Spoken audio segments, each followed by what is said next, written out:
progress, he enjoys them. Heaven in particular, since no one can go to hell voluntarily. And in consequence, he stops at this stage without proceeding further in the plane small. In this way, the powers of seeing heaven and hell prove a check for him in his advancement. But if he has a guru, the Sadguru allows him only to see with his eyes. He does not permit the sadhak or the desirer to experience and enjoy what he sees. उपभोग लेवा देतो नाही. Thank you sir. तो बाबा ने बिल्कुल समाधि में बैठ के ये लेक्चर दिया है, क्रिप्ट केबिन जिसको कहते थे. और ये 10 स्काइज जो है आसमान, 7 आसमान होते हैं, सातों आसमान 7 भूमिका के साथ जुड़े होते हैं. तो इसी विषय में हमने पिछले बार 2 आसमान देखे थे. अब आज तीसरा आसमान कौन सा है, तो तीसरी भूमिका के साथ जुड़ा हुआ है. यहाँ बाबा ने भी पहले लेक्चर में जो कुछ दिया था उसको रिकैपिचुलेट किया है, तो हम उसको एक बार पढ़ लेते हैं. कल हमने कहा था कि स्वर्ग और नरक ये दोनों स्वप्न है. स्वर्ग और नरक ये कोई स्थान नहीं है, परंतु अवस्थाएं हैं. और वो भी स्वप्नवत है, क्योंकि वो भी मायावी जगत में है, द्वंद्व के जगत में है, इसके लिए. और अब दूसरी भूमिका पर एक तीर्थयात्री या साधक स्वर्ग और नरक को देखता है, जो कि दूसरी भूमिका का साधक है. वो स्थूल शरीर में रहते हुए स्वर्ग और नरक का अनुभव करता है, जबकि सामान्य मनुष्य स्थूल देह त्यागने के पश्चात, मृत्यु के पश्चात सूक्ष्म देह से उसका अनुभव करता है.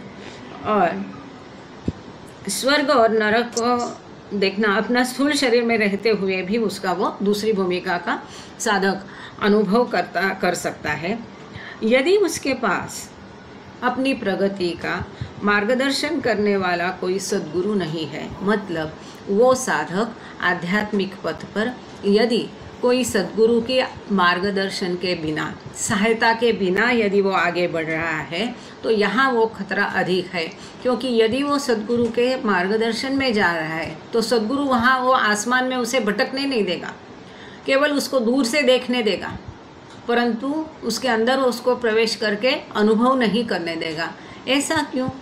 क्योंकि वो सारे आसमान हमने पहले लेक्चर में देखा था, सभी आसमान जो है ये भूल भुलैया है, मोह है, आकर्षण है, अट्रैक्शन है. हमें मतलब है भूमिकाओं से. हमें एक भूमिका से दूसरी भूमिका पे जा कर के हमारा अंतिम ध्येय जो है ईश्वर साक्षात्कार वो प्राप्त करना है. ना ही हमें ये आसमान जो है लुभावने हैं उनमें भटकना नहीं है, नहीं तो हम मोह में फंस जाएंगे, अपने उद्देश्य से भटक जाएंगे. तो वही बाबा यहाँ कह रहे हैं.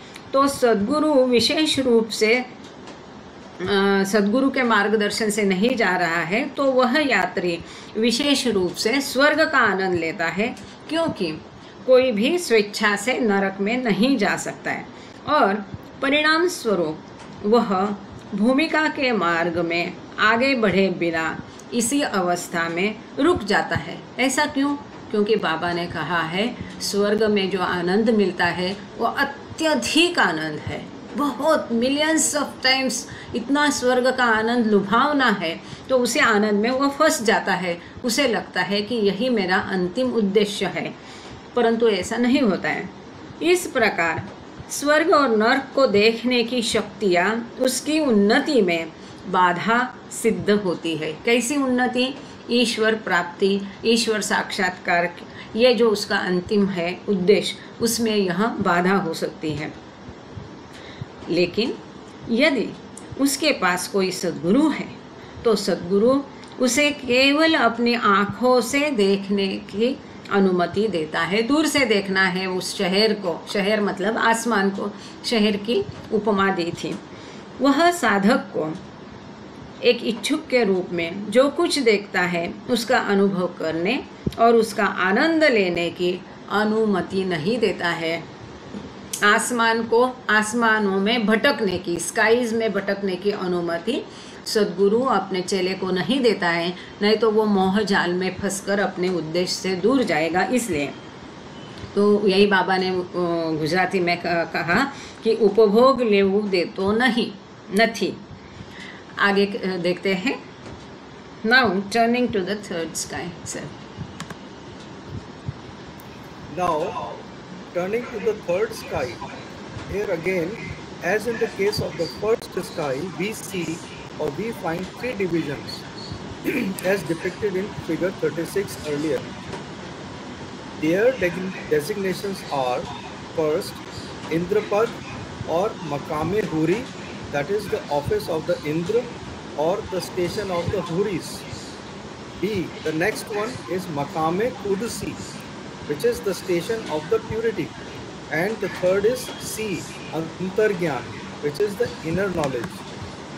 Thank you sir. तो जैसा कि अभी आपके सामने ये स्लाइड प्रस्तुत की गई है, सुंदर सी बनाई गई है, तो इसमें आप संक्षेप में देखोगे तो तीसरा आसमान क्या है ये आपको समझ में आ जाएगा। तीसरे आसमान जिसको कहा जाता है आलम ये कुद्स, मतलब ये द प्योर वर्ड। ऐसा प्योर वर्ड उसको क्यों किया? शुद्धता, शुचिता इसमें है। वो कैसे हम आगे देखने वाले हैं। उसका जो दूसरा उपविभाग है इस आसमान का, उसके कारण उसको शुद्धता का विभाग कहा है। यदि गुरु की सहायता बिना आप हो तो this is the most dangerous sky. ये आप गुरु की सहायता के बिना जा रहे तो यहाँ खतरा अत्यधिक है। अब इसके 3 विभाग कौन से हैं ये हम संक्षेप में देखेंगे। पहला विभाग है ये, जिसको कहा है, इसका नाम ही इंद्रपद है। उसको पर्शियन में कहा है मुकामे हुरी, मतलब ऑफिस ऑफ द इंद्र, इंद्रपद। हम लोगों ने बचपन में बहुत कहानियाँ सुनी कि उसने कड़ी तपस्या की और वो इंद्रपद हासिल ही करने वाला था, फिर उसके तपस्या में बाधा डाली वगैरह वगैरह, आपको याद होगा। तो एक तरह से ये इसी अवस्था का वो वर्णन होगा, ऐसा मुझे ये पढ़ने के पश्चात लगने लगा। इंद्रपद कोई उच्च अवस्था नहीं है, बल्कि यदि इंद्रपद कोई पाता है तो वो पूरा एक युग जो है, एक कालचक्र तक वो उसी अवस्था में फंसा रहता है। फंसा इन द सेंस वहाँ आनंद बहुत है, स्वर्ग से भी अत्यधिक आनंद है, परंतु उसे ईश्वर दिखता नहीं, ईश्वर साक्षात्कार मिलता नहीं। वो केवल आनंद का आनंद लेता है, बाकी उसे प्राप्ति वहाँ नहीं होती है। और उसे ईश्वर साक्षात्कार के लिए स्थूल देह में ही आना जरूरी होता है। और यदि इस इंद्रपद ये तीसरे आसमान के पहले विभाग में यदि अगर कोई फंस जाता है तो फिर पूरा एक युग, एक साइकिल ऑफ युग, एक पूरा काल चक्र उसे इंतज़ार करना पड़ता है स्थूल देह की प्राप्ति करने के लिए, जब तक कि दूसरा अवतार आके उसकी वहाँ से छुड़ाएगा नहीं। तो यहाँ पर कई बार ऐसा होता है, जैसा हम आगे देखेंगे, अभी उसके डिटेल्स में जाते नहीं है। तो ये इंद्रपद या मुकाम ये हुरी है। और दूसरा जो विभाग है तीसरे आसमान का दूसरा विभाग, उसका नाम है मुकाम ए कुद्सी, मतलब स्टेशन ऑफ प्यूरिटी, शुद्धता, शुचिता। ऐसा क्यों? क्योंकि ये देवी देवताओं का स्थान है, उनका घर है, उनका निवास स्थान है। वो वहाँ रहते हैं। कौन रहते हैं? दिव्य आत्माएं। देखो, दिव्य और दैवी दोनों में फ़र्क है। दिव्य आत्माएं, दैवी आत्माएं यहाँ रहती है, देवदूत भी यहीं रहते हैं। अब दैवी आत्माएं में देव देवताओं का समाविष्ट हो सकता है। तो it is the abode of spirits and angels, इनका ये घर है, इसलिए इसको देवलोक कहते हैं। तो हमने जो सारी कहानियाँ बचपन में सुनी थी या अभी भी पौराणिक कहानियाँ हैं, इस देवलोक के बारे में हो सकती है, ऐसा मुझे लगा। तो यहाँ पर भी देवी देवता, इसीलिए मैं एक बार साइरस को भी कहा था और उन्होंने भी अपने लेक्चर में कहा था, कहीं तो भी और इसका उल्लेख है एक जगह पर, कि देवी देवता तक मनुष्य का भी मतलब ना, जैसा कि हम जेलस फील करते हैं, मतलब देवी देवता भी चाहते हैं कि कब हमें मनुष्य का देह मिलेगा। क्यों? क्योंकि यहाँ जो साधक फंस जाते हैं या आत्माएं होती है या देव देवता दैवी आत्माएं रहती है या देवदूत रहते हैं, वहाँ पर उनको 4 कालचक्र 4 युगों तक रहना पड़ता है। 4 कालचक्र युग के पश्चात उनको वहाँ से फिर स्थूल देह की प्राप्ति हो सकती है, और स्थूल देह की प्राप्ति बिना ईश्वर साक्षात्कार संभव नहीं। परंतु यहाँ पर भी बहुत अत्यधिक ज़्यादा आनंद होता है, बहुत ज़्यादा आनंद उन्हें स्वर्ग से भी कई गुना आनंद इंद्रपद में होता है, इससे भी अधिक आनंद स्टेशन ऑफ प्यूरिटी या मुकाम एक कुत्सी जो दूसरा विभाग है तीसरे आसमान का, उसमें होता है। अब तीसरे आसमान का जो तीसरा उपविभाग है वह है अंतर्ज्ञान। ये असली तीसरी आसमान है। तीसरे आसमान असल में देखा जाए, प्रैक्टिकली देखा जाए तो इस उपविभाग को तीसरा आसमान सही मायने में कहा जा सकता है। ये तीसरा आसमान है अंतर्ज्ञान का, खुद शनास, इनर नॉलेज जो है। कई लोग बोलते हैं कि जैसे हमें पता है कि अपने पोफरी जी जो है सावनर के, उन्होंने बाबा को कहा था कि मुझे आत्मज्ञान चाहिए, अंतर्ज्ञान चाहिए। तो ये जो है इनर नॉलेज, इसी उपविभाग को यथार्थ में तीसरी भूमिका कहा जा सकता है।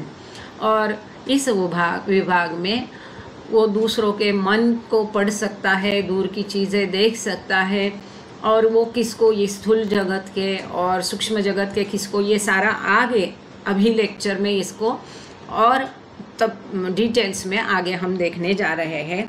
फिलहाल जो दूसरा ये पैराग्राफ है, इस चार्ट को देखने के पश्चात थोड़ा आपको अंदाज़ा आ गया होगा। अब आगे बाबा का लेक्चर ये सारी बातें और भी क्लियर करेगा। अब तीसरे आसमान की बाबा कह रहे हैं, तीसरे आसमान की ओर मुड़ते हुए यहाँ भी पहले आकाश की तरह हम 3 विभाजन पाते हैं। पहले आकाश में भी 3 विभाजन थे, जैसा कि पहले चित्र 36 नंबर का हमने चार्ट देखा था। उनके पद नाम है, ये इंद्र पद या मुकाम एवरी या इंद्र का कार्यालय या अप्सराओं का स्टेशन। अप्सराओं का स्टेशन नहीं है, ये इंद्र का कार्यालय ही है। बी है मुकाम एक कुत्सी या शुद्धता का स्टेशन, और सी उपविभाग है आंतर्ज्ञान अर्थात आंतरिक ज्ञान।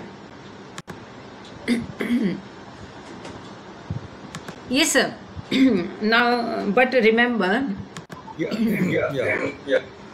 But remember, people of the world, when they leave their bodies, go either to Swarg or Narg, heaven or hell, according to their sanskaras. And after experience their pap or punya, vaisi or virtue, vice versa, as the case may be, पाप अने पुण्य नु उपभोग लाइने, they return to the world again. Such persons after death can ascend only to the second sky for the heaven or hell experience and no farther.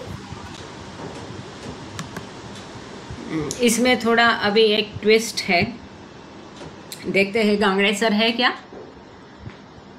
हाँ, जय बाबा, जय बाबा, जय बाबा. हाँ, बघाला जरा बरोबर चाललंय का किंवा मग तुमचं काय मत आहे सांगा.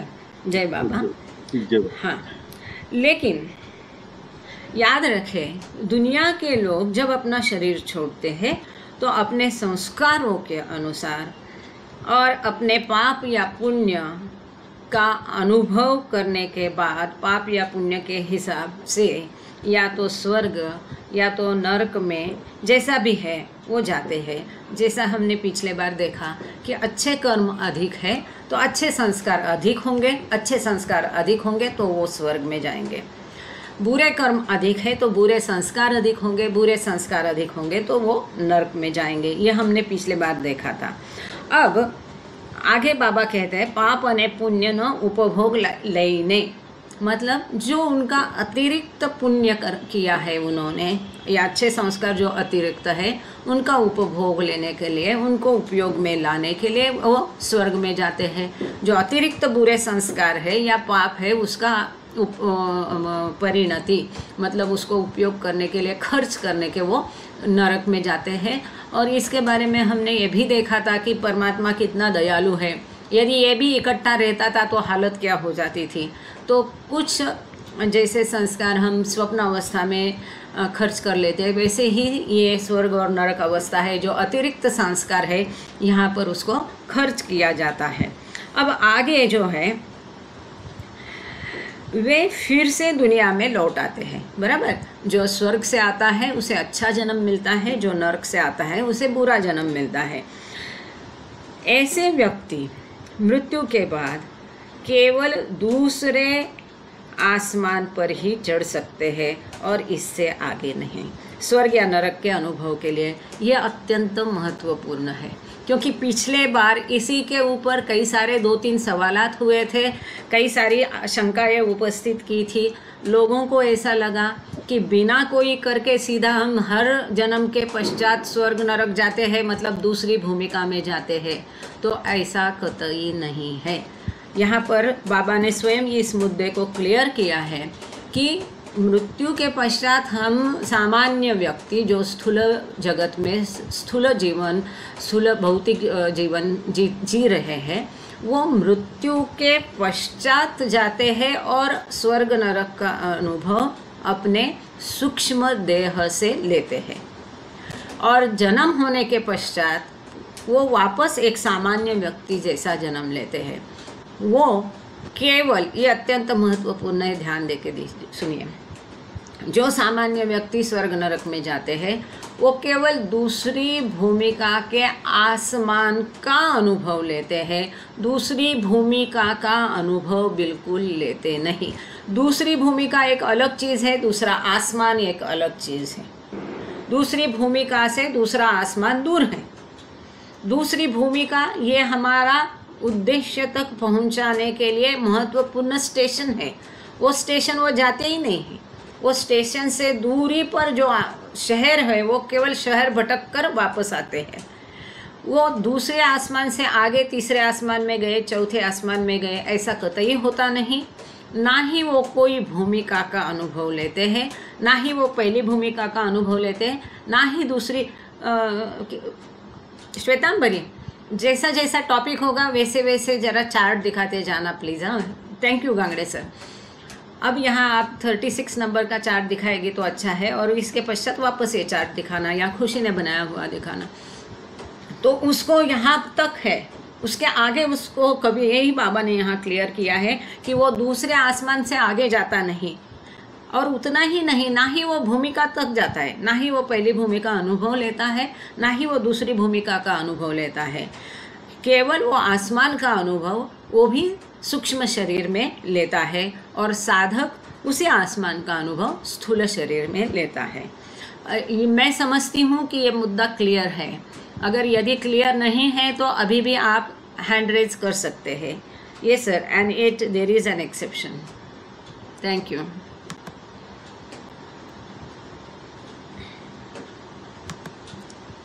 सर। हाँ, okay, sorry, I thought we are waiting for the figure. हाँ नहीं, वो उसको ज़रा टाइम लगता है, उसका नेटवर्क वो थोड़ा दूर है ना। कोराड़ी आपको पता होगा, थर्मल स्टेशन है, वहाँ पर है वो स्थित, तो थोड़ा सा उसको रेंज का प्रॉब्लम आता है। जय बाबा। Okay. And yet there is an exception which is apvad to this rule. Those few who practice special tapjap and riyazat, that is to say abstinence, meditation, concentration, etc., for the attainment of this state, that is of the third plane. Such persons, after leaving their body, go to the first part of the third sky. This first part of the third sky, as we say, bears the designation of Indrapad, or the station of Indra. Naturally, they make their way into the sky in their subtle bodies, not in the gross body. Here they remain for one entire cycle of yugas, vast expanse of years, and then return to the world where they have to take birth again. Pacho janma levo pade che. Here in Indrapad, the bliss, that is the Anand, is millions of times more intense than that experienced in Swarg, that is heaven. But when at last one attains to the goal, which is realization, even this exalted station appears as a dream to him. That is the fact. Thank you sir. Shwetambari, आप वो chart ही दिखाइएगा, हम आप भी गए दूसरे paragraph में। खुशी है क्या? खुशी मेहरा? हाँ, खुशी का दिखाना है क्या? हाँ दिखाइए, वो दिखाइए, चलेगा। चलो आगे चलते हैं। देखो आपका, हम जो पढ़ रहे हैं ना श्वेता, उसके हिसाब से स्लाइड फटाफट करते जाना। हाँ नहीं, वो और तो कि है नहीं, टाइम भी नहीं वेस्ट होगा और उसका रिलेशन में वो बात भी समझ में आ जाएगी। ओके, फिर भी इस नियम का एक अपवाद है। कौन से नियम का? कि वो सीधा जो आगे बाबा ने बताया कि सच पर्सन डेथ का नसन, कि जो स्वर्ग नरक का अनुभव ले करके वापस उनको दुनिया में आना पड़ता है, इसके आगे वो जाते नहीं। अब आगे बाबा कहते हैं फिर भी इस नियम का एक अपवाद है। जो कुछ इस अवस्था मतलब तीसरे स्तर की प्राप्ति के लिए विशेष जप तप और रियाजत अर्थात संयम, ध्यान, एकाग्रता आदि का अभ्यास करते हैं, ऐसे व्यक्ति ये नहीं है, ये मत दिखाओ, जो सर्वसमावेशक है तीनों कॉलम वाला वो ही केवल दिखाओ।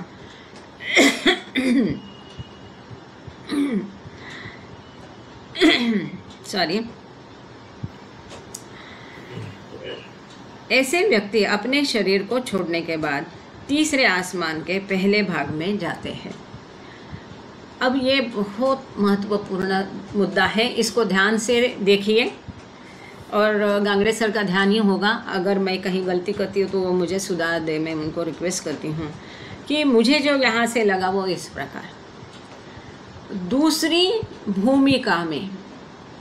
भूमिका का साधक स्वर्ग नरक अनुभव का लेकर के जब वापस आता है, अब खास करके तीसरी भूमिका, या जैसा हमने, मैं इसलिए कहती हूँ कि ये पुराण कथा में जैसा हमने पढ़ा कि इंद्रपद पाने के लिए उसने कड़ी तपस्या की, बहुत कष्ट की, तो ये इंद्रपद पाने के लिए या तीसरे आसमान की पहली भूमिका, पहले उपविभाग का अनुभव के लिए, उस दृष्टि से, उस उद्देश्य से, यदि उसने बहुत कड़ी तपस्या की, बहुत जप तप किए, ध्यान धारणा किए, उपास तपास किए, ऐसी बहुत कड़ी तपस्या करके अगर किसी ने की है तो ये श्वेतांबरी वो चार्ट दिखाइए ना प्लीज़, जो पहले दिखाया वही दिखाइए भाई। तो ये जो है वो क्या करता है, दूसरी भूमिका में मृत्यु के पश्चात वो सीधे तीसरे आसमान के ये पहले उपविभाग में जाता है, मतलब इंद्रपद पाता है, या उस इंद्रपद का, अच्छा ये केतकी है, केतकी थोड़ा उसको बड़ा कर दीजिए, जैसा पहले दिखाया था ना, एकदम हाईलाइटेड।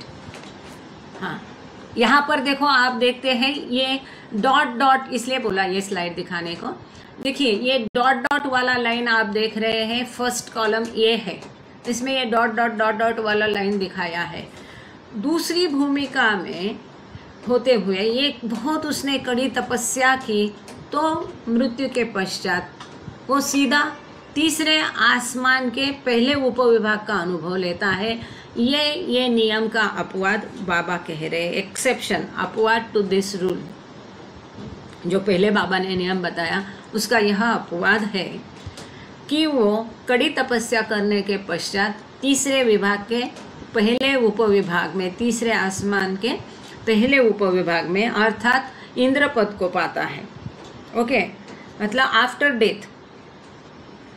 मैं वापस एक बार इसको पढ़ती हूँ। Yet there is an exception, those who practice special जप तप for the attainment of this state, that is third plane, such persons after leaving their body go to the first part of the third sky.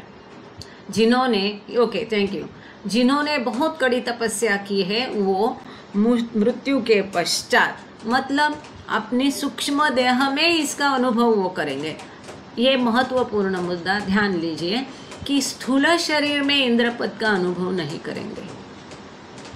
कड़ी तपस्या के पश्चात ही उनको ये प्राप्ति होगी. कौन सी प्राप्ति होगी? इंद्रपद की प्राप्ति होगी. परंतु वो अपने सूक्ष्म शरीर में उसका अनुभव करेंगे. ये बात यदि समझ में आई नहीं आई मुझे बताना जरा. This part of the third sky as we bears the designation. अच्छा, तीसरे आसमान का, हाँ ये अच्छा है, इसे रहने दो अभी. ये तीसरे आसमान आप देख लीजिए. तीसरे आसमान का यह पहला भाग, जैसा कि हम कहते हैं, इंद्रपद या इंद्र के स्थान का पदनाम धारण करता है. ओके, स्वाभाविक रूप से, मतलब आप अभी हम सोचने की बात है, हम बचपन में समझते हैं कि इंद्र पद या इंद्र मतलब कितनी उच्च अवस्था है, परंतु ऐसा नहीं है. अब जाके आज हमें समझ में आ रहा है कि सातवीं भूमिका की केवल तीसरी भूमिका का एक उपविभाग इंद्र पद है. मतलब उसकी क्या है अहमियत वो देख लीजिए. जो ईश्वर है, अवतार है, सद्गुरु है, वो कहीं ऊपर की अवस्था है. खैर, तो तीसरे आसमान का यह पहला भाग, जैसा कि हम कहते हैं, इंद्र पद या इंद्र के स्थान का पदनाम धारण करता है. स्वाभाविक रूप से वे अपने सूक्ष्म शरीर में इस आसमान में रहते हैं, स्थूल शरीर में नहीं. वापस ध्यान दीजिए, जो तीसरी भूमिका तक जाके करेगा वो तो स्थूल शरीर में जाएगा, लेकिन जो बहुत कड़ी तपस्या की है तो दूसरे भूमिका में ही जिसकी मृत्यु के पश्चात वो सीधा तीसरे आसमान के पहले विभाग में जाएगा, मतलब इंद्रपद पाएगा. मतलब वो अपने मृत्यु के पश्चात, इसका सरल अर्थ है सूक्ष्म शरीर में वो वहाँ जाएगा, स्थूल शरीर में नहीं. लेकिन जो दूसरी भूमिका से गए वो सीधे स्थूल शरीर में इसका अनुभव कर सकते हैं. यहाँ वे युगों का एक पूरे चक्र, वर्षों का एक विशाल विस्तार, एक युग काल चक्र, एक युग, हम बोलते हैं ना, एक पूरा युग बीत गया. एक पूरा काल चक्र मतलब कितना बड़ा अवधि होता है. एक पूरे चक्र तक रहते हैं और फिर दुनिया में लौट आते हैं, जहाँ उन्हें फिर से जन्म लेना होता है. जो बाबा कहते हैं, पाछो जन्म लेवो पड़े छे, आने में जन्म लेवो पड़े छे. शा माटे? साक्षात्कार माटे. यहाँ इंद्रपद में जो आनंद मिलता है वह स्वर्ग में मिलने वाले आनंद से लाखों गुना अधिक तीव्र होता है. यहाँ भी बहुत आनंद होता है, यहाँ तक कि स्वर्ग में ही कितना आनंद होता है, स्वर्ग से कई गुना अधिक आनंद, millions of times more than the स्वर्ग अवस्था, उससे भी अधिक लाखों गुना तीव्र आनंद उनको यहाँ मिलता है. लेकिन जब अंततः कोई व्यक्ति इस लक्ष्य को प्राप्त कर लेता है, जो कि साक्षात्कार है, तो यह ऊंचा स्थान भी उसे एक सपने के समान प्रतीत होता है. जब आप ईश्वर साक्षात्कार प्राप्त करोगे तब ये इंद्रपद भी कुछ भी नहीं है, एक सपना है, ऐसा प्रतीत होगा. मतलब ईश्वर साक्षात्कार प्राप्त करना, वहाँ तक जाना, सातवीं भूमिका प्राप्त करना, ये कितना महत्वपूर्ण है. उस तुलना में ये इंद्रपद कुछ भी नहीं है. ये तो समझ में आ जाएगा. आगे, yes sir. Now the advanced Pilgrim. Now the advanced pilgrim on the third plane Second can दिखा see and experience. Yeah. Sorry sir, इन लोगों को बोल रही कि अब बी में जाइए, बी स्लाइड दिखाइए. हाँ ये sir.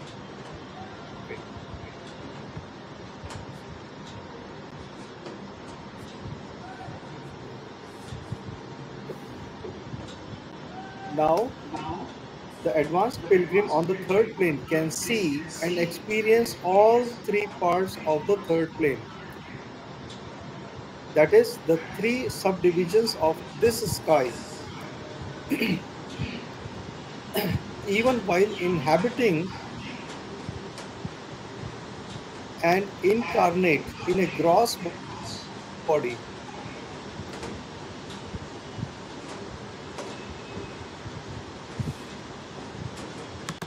for those Hello. who venture without a guru, the third plane and its associated sky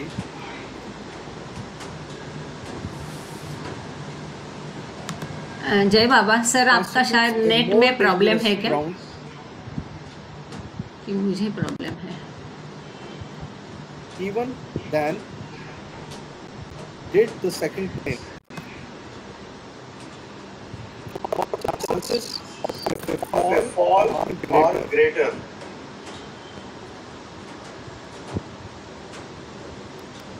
The one traveling with the Guru course incurs no such risks.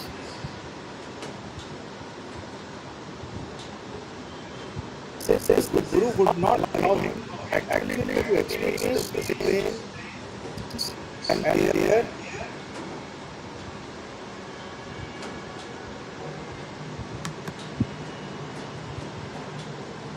paraphernalia. जय बाबा। अच्छा, thank you sir. Shweta दूसरा बदल दो ना, B वाला डाल दो या पूरा वाला डाल दो। अच्छा, सभी को सबकी आवाज़ कट के आ रही थी कि आप लोग ठीक से सुन पाए? कोई एक बताइए प्लीज़। जय बाबा। आवाज कट रही है। ओके, ठीक है। बारिश बहुत है ना, तो मैं एक बार जी मैं उस हाँ जी एक बार उसको मैं क्लियर कर देती हूँ वापस से। Now the advanced pilgrim on the third plane can see and experience all three parts of the third plane. अब जो तीसरी भूमिका का साधक है, जो काफ़ी एडवांस प्रगत हो चुका है, हाँ ओके रहने दीजिए, तो वो क्या करता है, ये तीनों जो आसमान आप सामने देख रहे हैं स्लाइड में, ये तीसरे आसमान के सारे तीनों उपविभाग वो देख सकता है और उनको अनुभव भी कर सकता है। दैट इज़ द थ्री सब divisions of the sky even while inhabiting and incarnate in a gross body.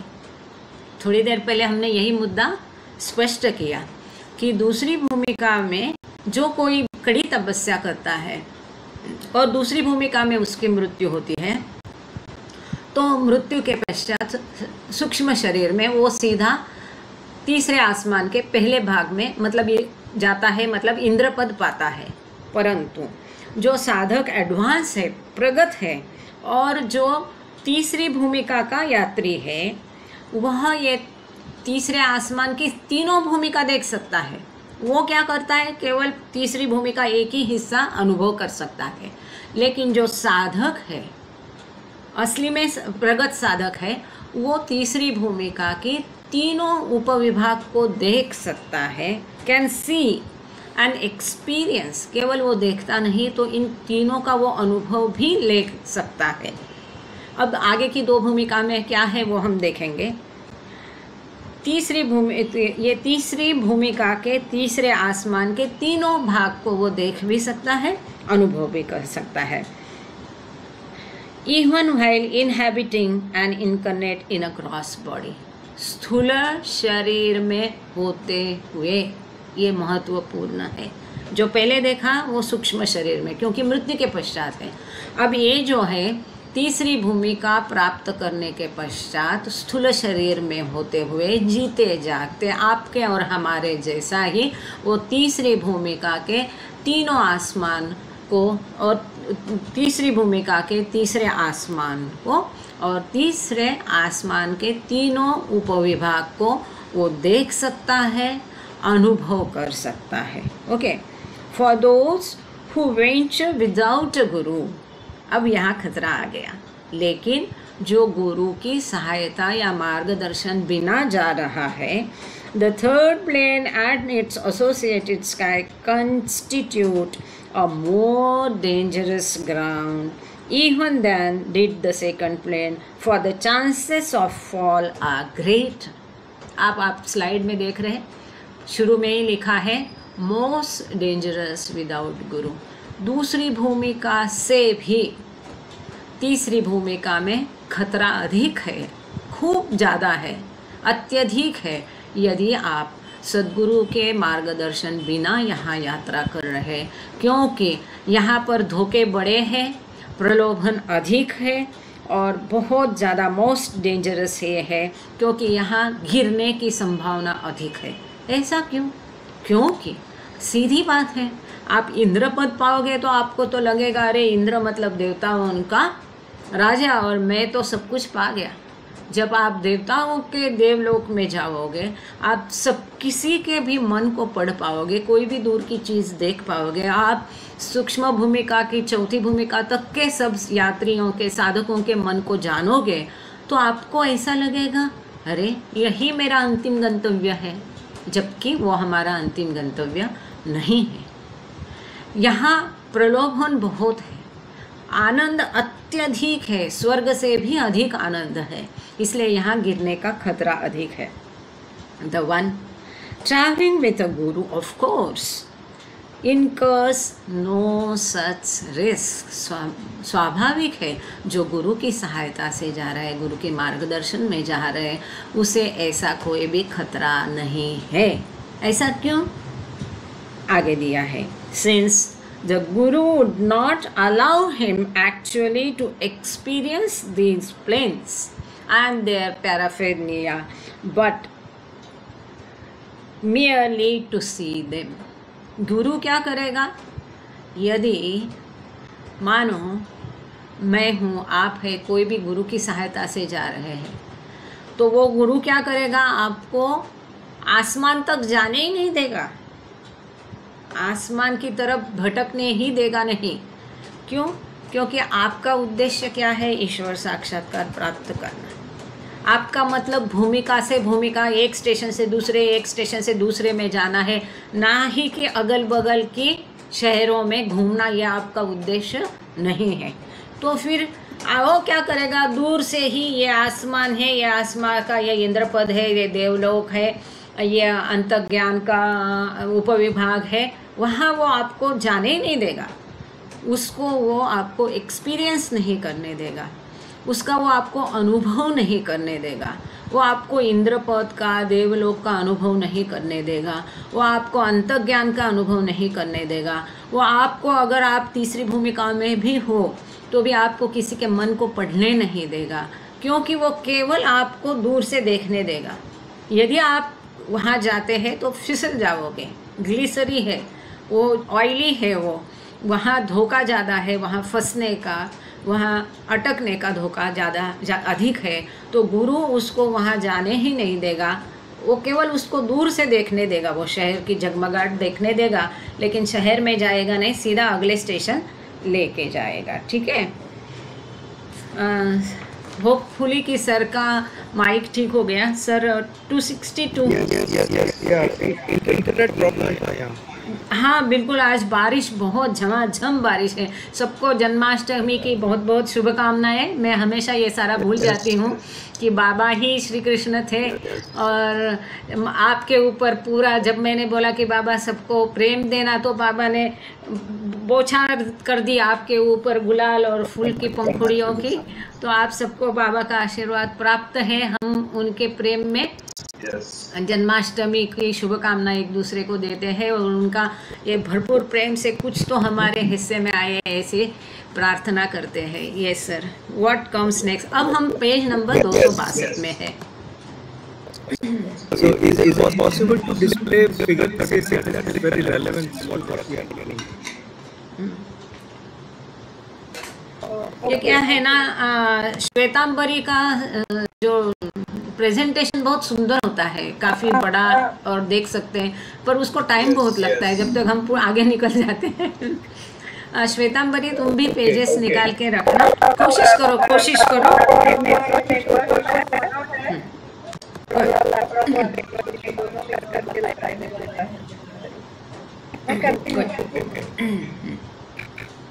What comes next? We have reached the second part of the third sky, which bears the Persian name Maqam-e Qudsi. In this sky or Asman abide celestial souls, that is divine spirits. They have subtle bodies but never take gross form. They are also known as angels, and they are adored as Farishta, Devlok. They say there is a chance of descending and coming down to this world only after 4 cycles of avataars. They enjoy the greatest happiness, yet still they crave for a body. जय बाबा, thank you so much. अब बाबा कह रहे अब इसके आगे क्या, आगे क्या होगा, आगे क्या है ना। तीसरी भूमिका के तीसरे आसमान का पहला हिस्सा देख लिया। अब आगे दूसरे हिस्से में क्या है, तो चलो बाबा ले चलते हैं, हमें देख लेते। हम तीसरे आसमान के दूसरे भाग तक पहुंच गए हैं, जिसका फारसी नाम मुकाम एक कुदसी है। इस आसमान में या स्काई में दिव्य आत्माएं, दैवी आत्माएं। अब दैवी आत्मा मतलब देव देवता ये हो सकती है, ये मेरा अनुमान है, बल्कि मैं बाबा के किसी बुक में ये पढ़ा है, पर अब मुझे वो बुक का नाम नहीं याद आ रहा है। तो देवी देवता या दैवी आत्माएं निवास करती है। उनके पास सूक्ष्म शरीर है, परंतु वे स्थूल रूप कभी भी लेते नहीं। इसको मराठी में बोलता है की देवी देवता पण हेवा करतात मनुष्याचा। हेवा मतलब क्या कहेंगे हिंदी में, कोई बताए हिंदी में क्या कहेंगे? हेवा करना, द्वेष। नहीं, द्वेष अलग है।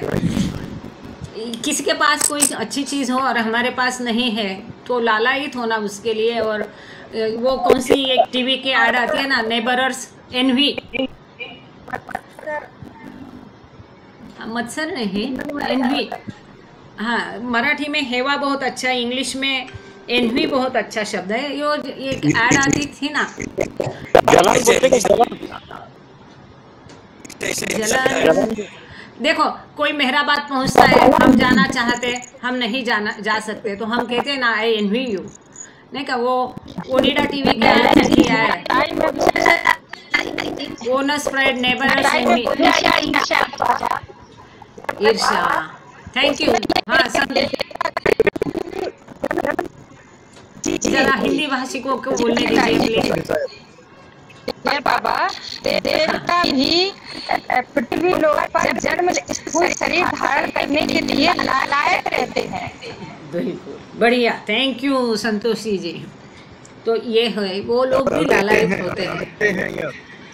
हाँ, थैंक यू। तो वे स्थूल रूप कभी भी लेते नहीं। उन्हें देवदूत भी कहा देवदूत भी उसमें शामिल है, और वे फरिश्ता के नाम से देवलोक में रहते हैं। दूसरे शब्दों में उनका निवास स्थान देवलोक होता है। तो हम जो बचपन से मुझे तो ये सवाल का जवाब मिला, मुझे मालूम नहीं आपके बारे में, यदि मिला है तो अंगूठे दिखाते जाना कि देवलोक क्या है ये आज हम समझ गए, इंद्रपद क्या है ये समझ गए, देवी देवताएं कहाँ रहते हैं। कई लोग कहते हैं कि ये हमारी कुलस्वामिनी है, कुल देवता है, कुल देवी है। तो ये अवतार और ईश्वर और सद्गुरु के हिसाब से कहाँ है वो देख लीजिए स्वयं। तो इसलिए बाबा जो कहते थे, हर चीज़ का मीनिंग बहुत गहन है, हम कभी समझते नहीं। बाबा जो कहते पूजा पाठ करने की, ये सब देवी देवताओं का सारा मेला जमा करने की आवश्यकता नहीं है, वो क्यों कहते हैं समझा? कि ये केवल ये देवलोक के लोग हैं, तीसरी भूमिका का एक आसमान है जहाँ अटके पड़े हैं। जबकि खैर दूसरे शब्दों में उनका निवास स्थान देवलोक होता है, और उन्हें 4 चक्रों, साइकिल्स या 4 युगों के बाद ही, एक युग और एक 4 चक्र नहीं, एक युग ही कितना बड़ा होता है, एक काल चक्र कितना बड़ा होता है, ऐसे 4 काल चक्र तक वो वहाँ अटक के पड़ते हैं। 4 युगों के बाद ही इस दुनिया में उतरने और आने का मौका मिलता है। वे महान सुख का आनंद लेते हैं, फिर भी वे एक भौतिक शरीर पाने के लिए तरसते हैं। कौन तरसते हैं? ये देवी देवता, देवदूत, डिवाइन सोल से ये एक भौतिक शरीर पाने के लिए तरसते हैं, और जो कि उन्हें उसकी प्राप्ति की, वो भौतिक शरीर प्राप्त करने के लालायित रहते हैं।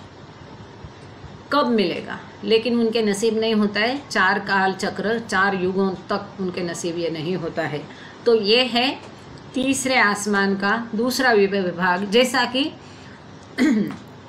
इस आकृति 36 में आप देख रहे हैं। इसीलिए यहाँ लाल रंग, पिछले बार किसी ने पूछा था कि लाल रंग क्यों दिया है, ये धोखा है बहुत बड़ा। ये ऐसा नहीं है कि देवताओं का निवास है इसलिए केशरी लाल रंग दिया, ये धोखा है, ये बहुत बड़ी फिसलन है।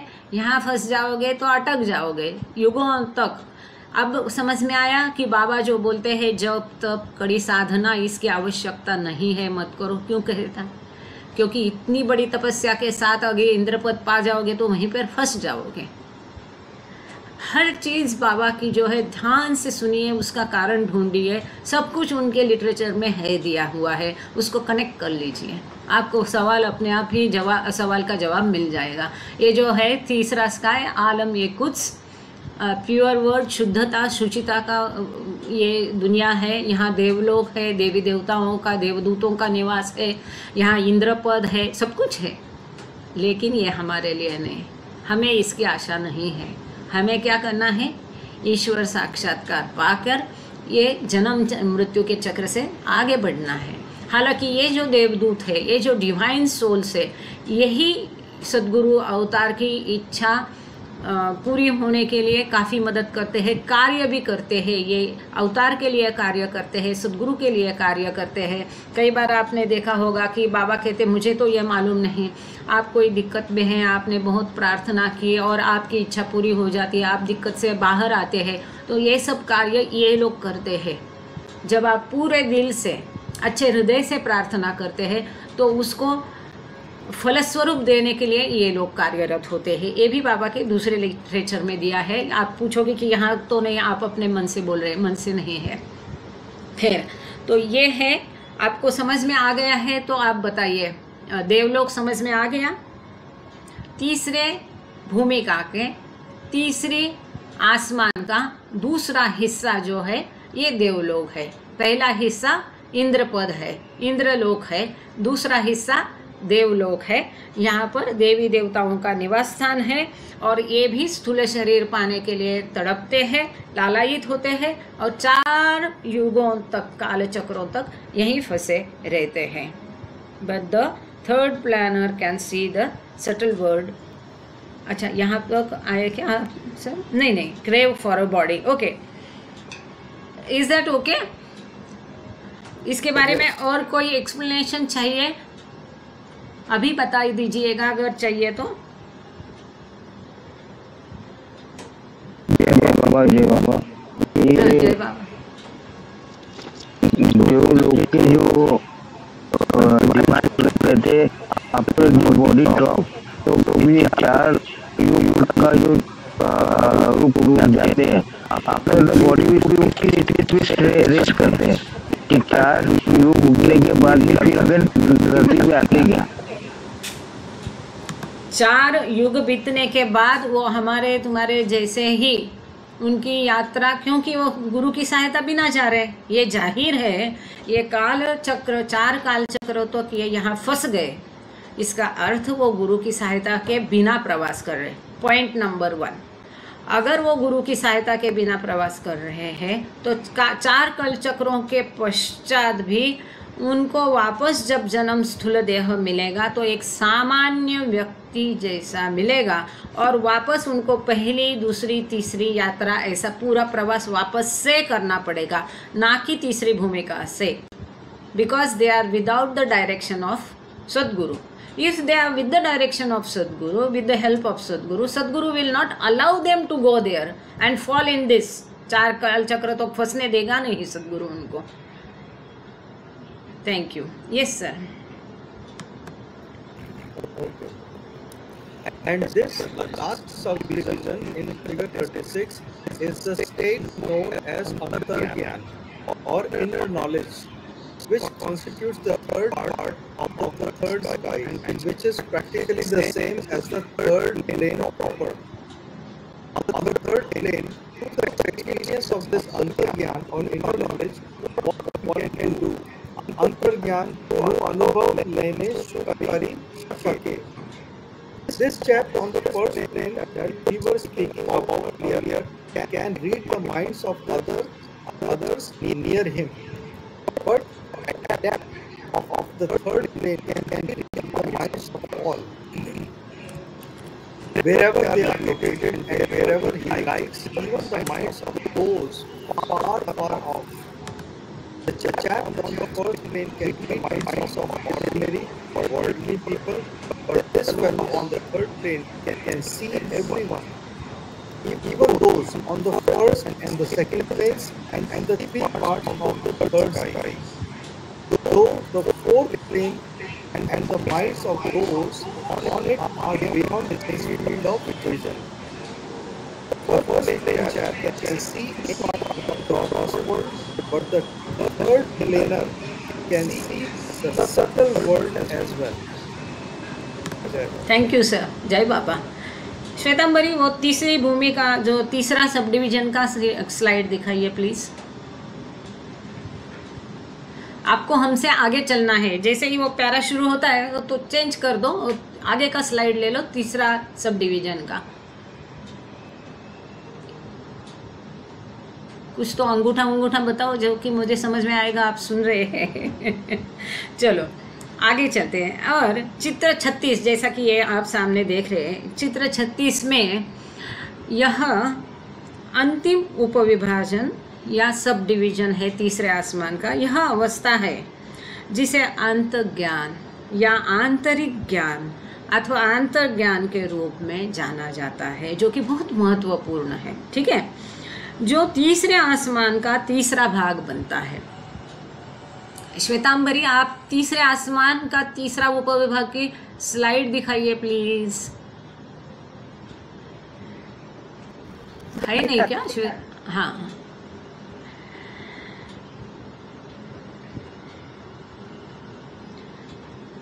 और जो व्यावहारिक रूप से मतलब प्रैक्टिकली तीसरी भूमिका के समान है, मतलब तीसरे आसमान का ये तीसरा उपविभाग कितना अधिक महत्वपूर्ण है, इसकी कल्पना आपको यहाँ आ जाएगी. क्यों कि इंद्रपद, इंद्रलोक, देवलोक से भी ये महत्वपूर्ण है. ये तीसरा सब डिवीजन जो है, तीसरे आसमान का तीसरा उपविभाग जो है, ये करीब करीब तीसरे आसमान का तीसरा भाग ही माना जाएगा. ये महत्वपूर्ण है बाकी दोनों से भी.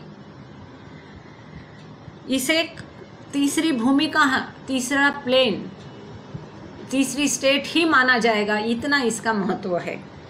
तीसरी भूमिका पर इस अंतर्ज्ञान या आंतरिक ज्ञान के अनुभव के माध्यम से कोई क्या कर सकता है. यहाँ क्या होता है, तीसरे आसमान का पहला उपविभाग इंद्रलोक है, दूसरा उपविभाग देवलोक है. अब ये तीसरे उपविभाग में क्या है, तो यहाँ आंतर्ज्ञान, बाबा कह रहे हैं कि आंतर्ज्ञानનો अनुभव લઈનો શું કરી શકે. कि अंतर्ज्ञान का, आंतरिक ज्ञान का अनुभव करके वो क्या कर पाएगा, यहाँ क्या अनुभव होगा यात्री को. तो ये बाबा देखो, ये तो अनुभव किए बिना हमें कुछ भी पता नहीं होता था. ये बाबा ने एक एक भूमिका, एक एक स्टेज, उसका सब डिवीजन, ये सब समझाया करके हम थोड़ा तो उसका अनुमान लगा सकते हैं. पहली भूमिका का वह व्यक्ति जिसके बारे में हम पहले बात कर रहे थे, वह अपने निकट के अन्य लोगों के मन को पढ़ सकता है. लेकिन तीसरी भूमिका का ये साधक सभी के मन को पढ़ सकता है. ये फ़र्क है. पहली भूमिका का क्या है, जो फिजिकली भौतिक रूप से उसके पास में है उनको ही केवल मन पढ़ सकता है. जो प्लेन के लोग हैं, सूक्ष्म भूमिका पर सूक्ष्म जगत के लोग हैं, उनके मन को नहीं पढ़ सकता है. लेकिन तीसरे भूमिका के तीसरे आसमान का ये तीसरे उपविभाग के लोग जो है, ये सबके मन को पढ़ सकता है, सभी जो भौतिक जगत में है। और वो जो तीसरी भूमिका तक स्थित है साधक, पहली दूसरी तीसरी, मतलब सूक्ष्म जगत के भी लोगों के मन को पढ़ सकता है। लेकिन चौथी भूमिका के लोगों को वो नहीं पढ़ सकता, क्योंकि वो उसके हायर स्टेज है, उसकी जहाँ स्थिति है उसकी स्थिति तीसरी भूमिका। तो तीसरी भूमिका तक के यात्रियों के साधक के मन को पढ़ सकता है, उसके आगे के नहीं।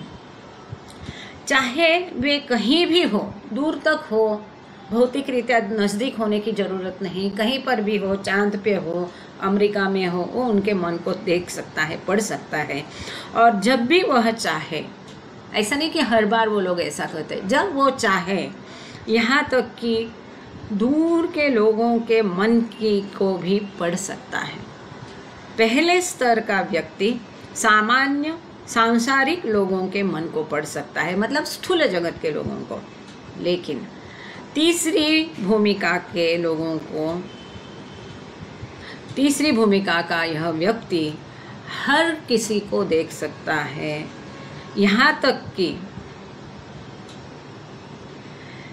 पहली और दूसरी भूमिका के लोगों को और तीसरे आसमान के तीनों हिस्सों को। हालांकि चौथी भूमिका और इस पर मौजूद लोगों के मन उसकी दृष्टि के क्षेत्र से परे है। वो जिसको चाहे, चाहे नज़दीक हो, दूर हो, स्थूल जगत के हो, सूक्ष्म जगत के हो, यहाँ तक कि वो जिस भूमिका में है, तीसरी भूमिका के तीसरे आसमान के तीनों हिस्सों के सभी को वो देख सकता है, उनके मन को पढ़ सकता है। चाहे वो इंद्रलोक हो, देवलोक हो या अंतर्ज्ञान का उपविभाग हो, सभी को पढ़ सकता है, देख सकता है, परंतु चौथे विभाग को नहीं।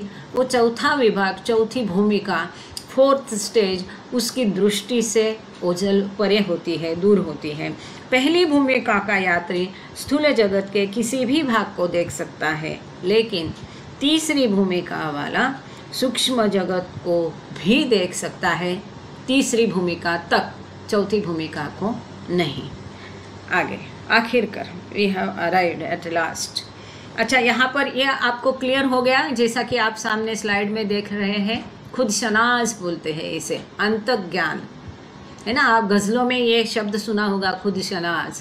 तो ये यथार्थ में वास्तव में तीसरी भूमिका है, क्योंकि अंतर्ज्ञान महत्वपूर्ण है, जहाँ पर वो दूसरों के मन को पढ़ सकता है, दूसरी चीज़ों को देख सकता है, स्थूल जगत के और सूक्ष्म जगत के भी। आप लोगों को ये समझा नहीं है तो बताइए, और समझा है तो भी बताइए। जय बाबा। Sir, we have arrived. We have arrived at last at the great stumbling block, that is the fourth plane. From this high place, many have fallen all the way back to the stone state. You will recall the assembly even on an fast-moving motor car turning topsy-turvy as it seeks the sharp curve. This circumstance and its perils are eluded in a Persian couplet. Darastan e janan az asman mayandish az mo sarbulandi ofti ekhat pasti. That is, at the threshold of the beloved and at the sky of the fourth, lest from the pinnacle of the highest state all the way down to the lowest in the state of okay, thank you sir. जय बाबा। अभी देखो, आज हम लोग समय पर इसके conclude कर रहे हैं। जैसा कि सर ने कहा, एक लेक्चर में बाबा का एक पूरा लेक्चर हम ख़त्म करेंगे, नया लेंगे नहीं। नया लंबा होगा तो एक ही लेक्चर में ख़त्म करने की कोशिश करेंगे। तो आज आपके पास समय है, आपको किसी को कुछ सवाल है तो आप लेक्चर होने के पश्चात पूछ सकते हैं, टाइम है हमारे पास। तो यहाँ बाबा कह रहे हैं, आखिरकार हम उस बड़ी बाधा पर पहुँच गए हैं। बाधा मतलब फोर्थ स्टेज, चौथी भूमिका, कतरा। आप लोगों को याद होगा वो जो चार्ट हमने दिया था। फोर्थ प्लेन क्या है? सूक्ष्म जगत और मनोजगत की दहलीज है। वहाँ पर बहुत सारी सिद्धियाँ, शक्तियाँ मिलती है, पर मन भी दिखता है और ये मन की व्यापकता जो है, सर्वव्यापकता से वो चकाचौंध होता है, पर मन उसको अभी समझा नहीं है, उसके काबू में नहीं है। और ऐसी हालत जो है वो खतरनाक स्थिति है। इसलिए बाबा कहते हैं कि हम बड़ी बाधा पर पहुंच गए, मतलब चौथी भूमिका पर पहुंच गए हैं। इस ऊंचे स्थान से कई लोग गिरकर पत्थर बन गए हैं। ये बाबा बच्चों को समझा रहे हैं। बताएं, बाबा कह रहे हैं आपको एक दिन पहले ही बाबा ने, आप लोगों को याद होगा ये 2 हफ्ते पहले का लेक्चर, कि जिसमें बाबा ने एक स्पीड में जो कार चल रही है उसका उदाहरण दिया था, आपको याद है? बताएं आपको एक possible figure 36 can be displayed. Yes, thank you sir. आपको एक दिन पहले ही दी गई उपमा याद होगी कि एक तेज गति से चलने वाली मोटर कार एक तीव्र मोड़ पर गति करते समय उलट पुलट हो जाती है ना? बहुत स्पीड में कार है और एकदम घाट वाला या कर्व वाला रास्ता है, आप उसको कंट्रोल नहीं करते और नीचे गिर जाते हैं। तो इसका उदाहरण बाबा दे रहे, याद दिला रहे। इस उदाहरण को जो सादृश्य बाबा ने दिया था उसकी याद बाबा दिला रहे हैं कि ऐसी तीव्र मोड़ पर गति करते समय ये कार उलट पुलट हो जाती है। 28 दिसंबर का ये लेक्चर है।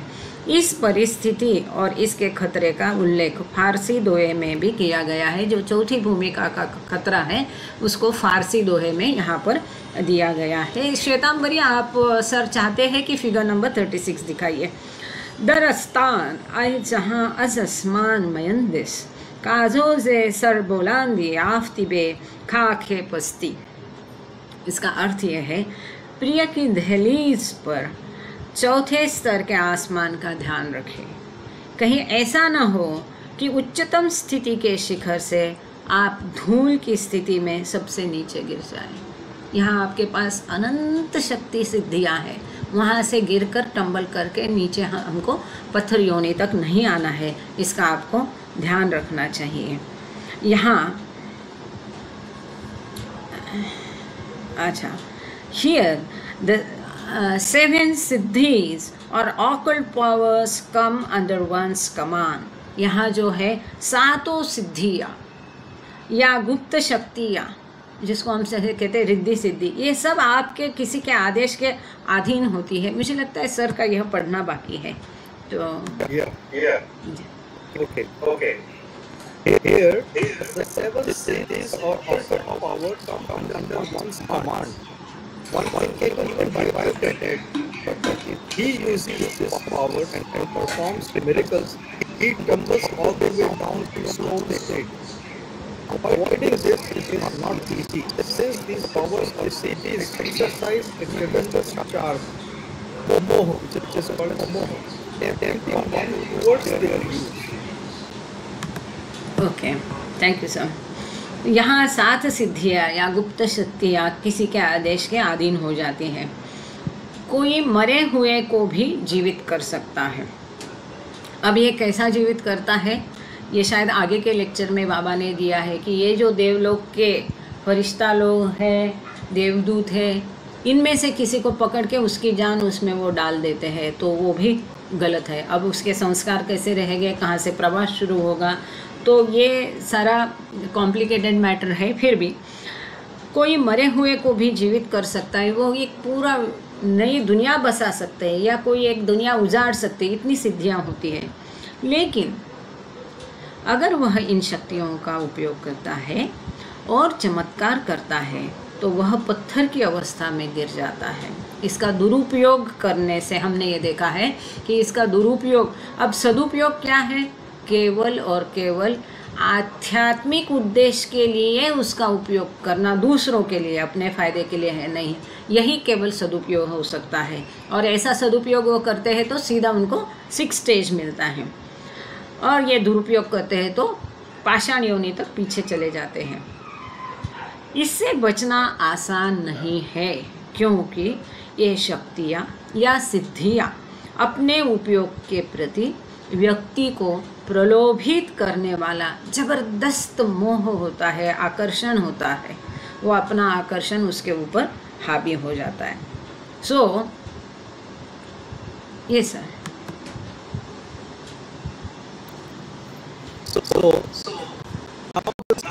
up. We have no time to proceed further. We will continue with descriptions of the 4th, 5th and 6th planes and their associated skies tomorrow, means next week for us. But remember, as usual, all of this is a mere dream, just swapna. Only these 3 things are true: God, the Sadguru, and love.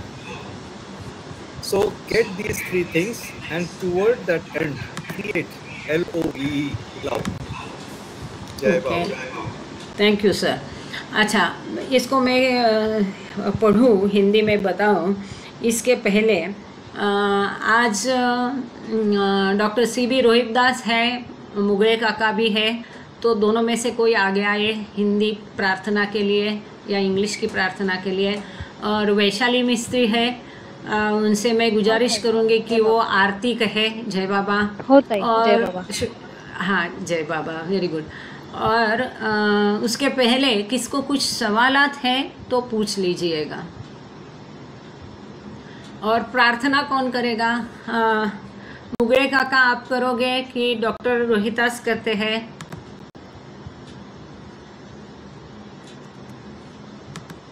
जय बाबा।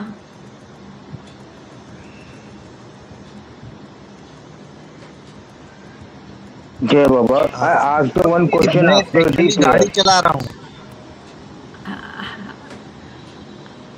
क्या कहा doctor रोहिता?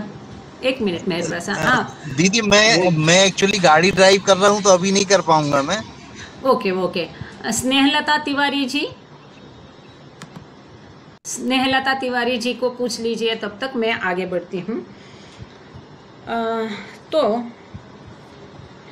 अब बाबा कह रहे तो अब सत्र समाप्त हो गया है, हमारे पास आगे बढ़ने का समय नहीं है। हम कल मतलब हम लोग अभी अगले थर्सडे को और भी आगे बहुत आश्चर्यजनक और कुछ चीज़ें हैं। 4th, 5वीं और 6ठी भूमिका और उनसे जुड़े आसमान का वर्णन जारी रखेंगे। मीनाक्षी पाटिल आप करोगे प्रार्थना, लेकिन हमेशा की तरह याद रखें यह सब एकमात्र सपना है। ओके, स्नेहलता तिवारी जी रेडी है प्रार्थना के लिए? ठीक है, आप कर लीजिए। मीनाक्षी जी आप मंडे को कर लीजिए। हमेशा की तरह याद रखें, बाबा कह रहे ये जो द्वंद्व का युग है, ये जो मायावी जगत है, ये 7 भूमिका भी इस मायावी जगत में ही है, चाहे वो स्थूल जगत हो, सूक्ष्म जगत हो या मनो जगत हो। ये द्वैत के जगत में है, वो अद्वैत में नहीं। जो कुछ द्वैत में है वो सब मायावी है और इसलिए वो स्वप्न है। केवल ये 3 बातें सत्य है: ईश्वर, सद्गुरु और प्रेम। बार बार बाबा बच्चों पर और मतलब हमारे ऊपर बाबा ये अधोरेखित कर रहे हैं कि केवल इन 3 चीज़ों को प्राप्त करें। हमको इंद्र पद नहीं चाहिए, देवलोक नहीं चाहिए, अंतर्ज्ञान भी नहीं चाहिए। कई बाबा प्रेमियों को हमने सुना था कि बाबा के पास तुमको क्या चाहिए, तो आत्म साक्षात्कार चाहिए, अंतर्ज्ञान चाहिए, ऐसा सब कहते थे। केवल ईश्वर का प्रेम पाने की इच्छा करो, उसको पाने की इच्छा करो। केवल ईश्वर, सद्गुरु और इसका प्रेम, यही करो। उसके 3 चीज़ों को प्राप्त करें और उस लक्ष्य के प्रति प्राप्ति के लिए प्रेम उत्पन्न करो। किस लक्ष्य के लिए? कि सद्गुरु की हमारे ऊपर कृपा होगी तो हमें प्रेम भी मिलेगा, उसका कृपा आशीर्वाद भी मिलेगा, ईश्वर साक्षात्कार भी मिलेगा। ये कैसा मिलेगा? तो सद्गुरु के प्रति अधिकाधिक प्रेम उत्पन्न करके अधिकाधिक हम प्रेम उसके लिए पैदा करने की कोशिश करो। बाबा कहते हैं उसको बढ़ाओ। तो ये जो बिलोवेड्स प्रेयर है ना, beloved God help us all to love you more and more, ये बाबा ने ऐसे ही नहीं दी है, केवल रटने के लिए नहीं दी है। और इसको सुनने के पश्चात लोग पूछते हैं कि प्रेम उत्पन्न कैसा करेंगे, वो तो अपने आप होता है। नहीं, बाबा जब कहते हैं कि उत्पन्न करो तो हम उत्पन्न करने की, प्रेम ईश्वर के प्रति उत्पन्न करने की, दैवी प्रेम उत्पन्न करने की कोशिश करेंगे, जारी रखेंगे और उसको अधिक बढ़ाएंगे। ऐसा वो कैसा करना है वो भी बाबा ने बता के रखा है। How to love God, my wish और रिपेंटेंस प्रेयर, ये त्रिसूत्री के माध्यम से ये सब हो सकता है। अच्छा, ये अब किसी को कोई शेयर करना है, बताना है, पूछना है, हमारे पास आज समय है और अभी 15 मिनट है, तो आप लोग बिल्कुल अपने मन की बात बोल सकते हैं। क्योंकि पिछला जो था स्वर्ग और नरक, अच्छे कर्म बुरे कर्म। आज का जो है इंद्रपद, देवलोक, इंद्रलोक, देवलोक और अंतर्ज्ञान, ये सब महत्वपूर्ण है। कई सारे विषय हो गए मन में, आप बेझिझक पूछ सकते हैं। और यदि कोई किसी को सवाल नहीं तो हम डायरेक्ट प्रेयर ले सकते हैं। जय बाबा। थैंक यू बाबा, थैंक यू यू ऑल। जुड़ने के लिए आप सबका बहुत बहुत आभार। ऐसे जुड़ते रहिए, आगे और भी अद्भुत है सब। बाबा ने एक खजाना बच्चों को दे के रखा था। जय बाबा। ये जितना भी हमने इसमें कहा है, इसको कोई कंक्लूड करेगा? आपको ये जो आज सब कुछ बताया लेक्चर में, अब समझ में आया है तो मतलब ये करो, बताइए। यहाँ पर वो रहता है ना रिएक्शंस वाला थम्स अप, वो करके कि समझ में आ गई कि नहीं आ गई बात, वो तो मालूम पड़ने दो। तो Arun Goyal sir thank you, Mehar Prasad Nimje thank you, Snehlata Tiwari thank you, Savita ने वेंदुताई, मधुकर डोंगरे। कोई है, कोई आगे आके बताएगा कि हमने क्या कहा संक्षेप में 2 मिनट में? कोई विठल काजे भाऊ जय बाबा, विठल काजे भाऊ जय बाबा। गीता सिंह जी थैंक यू। जय बाबा। जय बाबा। हाँ आप बोलिए आज का। हाँ नैरेट करो 1-2 मिनट में। जय बाबा। हाँ जय बाबा। कोशिश करता हूँ मैं, ये जो मुझे समझ में आया। तो ये जो पहली भूमिका का जो साधक है, तो पहली भूमिका का साधक जो उसको इस दूसरी भूमिका में, दूसरी भूमिका के जो आसमान है, वो दूसरी भूमिका का आसमान का जो पहला विभाग है, नहीं ख्याल में नहीं आ रहा। अच्छा कोई बात नहीं है, गांगड़े सर को मैं रिक्वेस्ट करती हूँ, गांगड़े सर विल नैरेट नाइसली। कोई बात नहीं है, नहीं तो फिर मैं हूँ। जय बाबा सर। आप कहे तो बहुत बढ़िया होगा। इसमें बेसिकली जो थर्ड प्लेन में इंद्रपद के बारे में बोला गया है, उसका डिस्क्रिप्शन दिया। और जो सेकंड डिवीजन है, भूमिका जो तीसरी भूमिका है, उसमें जो सेकंड डिवीजन जिसमें देवलोक कहा गया है उसके बारे में, और बाद में थर्ड अंतर्ज्ञान जो तीसरी भूमिका है, जो तीसरा स्काई एंड तीसरा आसमान है, ये तीनों फर्स्ट सेकंड और थर्ड तीनों आसमान के बारे में इलेबोरेट किया गया है। और इसमें देवी देवता रहते हैं, इंद्र क्या है, देवी देवता क्या है। जो लास्ट में जो थर्ड डिवीजन है ये इम्पोर्टेंट है क्योंकि इट इज़ एक्चुअल प्लेन। और इसके साथ ये जो साधक है इसकी क्या कैपेसिटी होती है कि you can see through all minds of all gross level और फर्स्ट सेकंड थर्ड जो प्लेन के लोग हैं उनके माइंड वो कहीं भी रहो एनी प्लेस वो देख सकता है। इस तरह से काफ़ी चीज़ें आपने बताई है। बेटर आप ज़्यादा अच्छी तरह से बता सकते हो। देर में बताइए। Thank you sir, thank you, आपने भी अच्छा बताया। एक बार श्वेता वो तीनों आसमान वाली जो हमने कल स्लाइड बनाई उसको डाल दीजिए, खुशी वाली डाल दीजिए। अभी स्लाइड प्रेजेंटेशन करना 1-2 मिनट में मैं वापस सबके लिए कंक्लूड करती हूँ। देखो हम देख क्या रहे हैं, हमें सबको पता है कि 7 भूमिकाएं होती है, हर भूमिका का अपना आसमान होता है। तो इस तरह से 7 आसमान हो गए। अब चौथे आसमान तक हर भूमिका के आसमान का एक उपविभाग होता है। अब पहली भूमिका का आसमान के 3 उपविभाग हमने देखे, जहाँ तक कि वो दूसरों के मन को पढ़ सकता है, दूसरी चीज़ों को देख सकता है, जहाँ उसको नाद सुनाई देता है वगैरह। दूसरी भूमिका का आसमान में 2 ही उपविभाग है, जो है स्वर्ग और नरक। तीसरी भूमिका का जो आसमान है उसके 3 उपविभाग है, जो हमने आज देखे। पहला उपविभाग है इंद्रपद या इंद्रलोक, दूसरा उपविभाग है आई एम सॉरी देवलोक, और तीसरा उपविभाग है अंतर्ज्ञान। अब तीसरा उपविभाग अंतर्ज्ञान ये अधिक महत्वपूर्ण है। ये उपविभाग होते हुए भी ये महत्वपूर्ण इसलिए है, वो करीब करीब तीसरी भूमिका जैसा है, मतलब स्टेशन जैसा है, ना ही कि सिटी जैसा है। हमने पहले ये देखा कि बाबा ने उपमा दी थी, जो भूमिका है आध्यात्मिक प्रगति के लिए भूमिकाएं महत्वपूर्ण है, जो कि हमें अंतिम उद्देश्य ईश्वर साक्षात की प्रत लेके जाएगी। वो भूमिका से जुड़े आसमान महत्वपूर्ण नहीं है।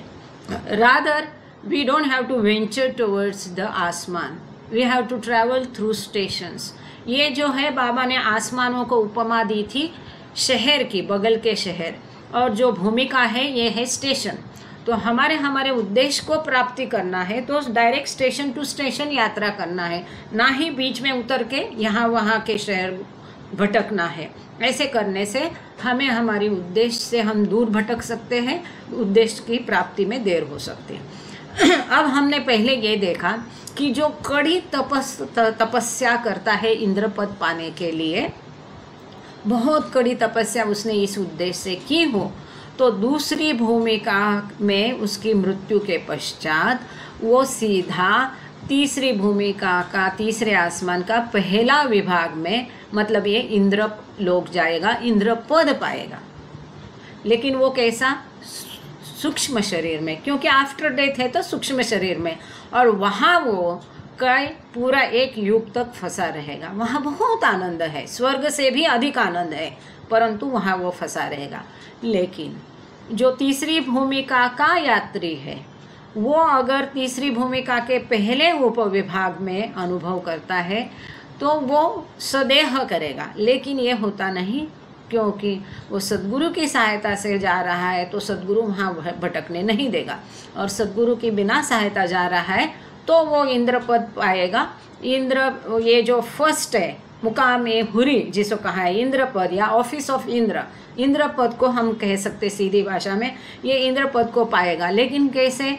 सदेह स्थूल शरीर में होते हुए वो इंद्र पद को पाएगा। वहाँ का जो आनंद है वो स्वर्ग के आनंद से भी लाखों गुना अधिक है।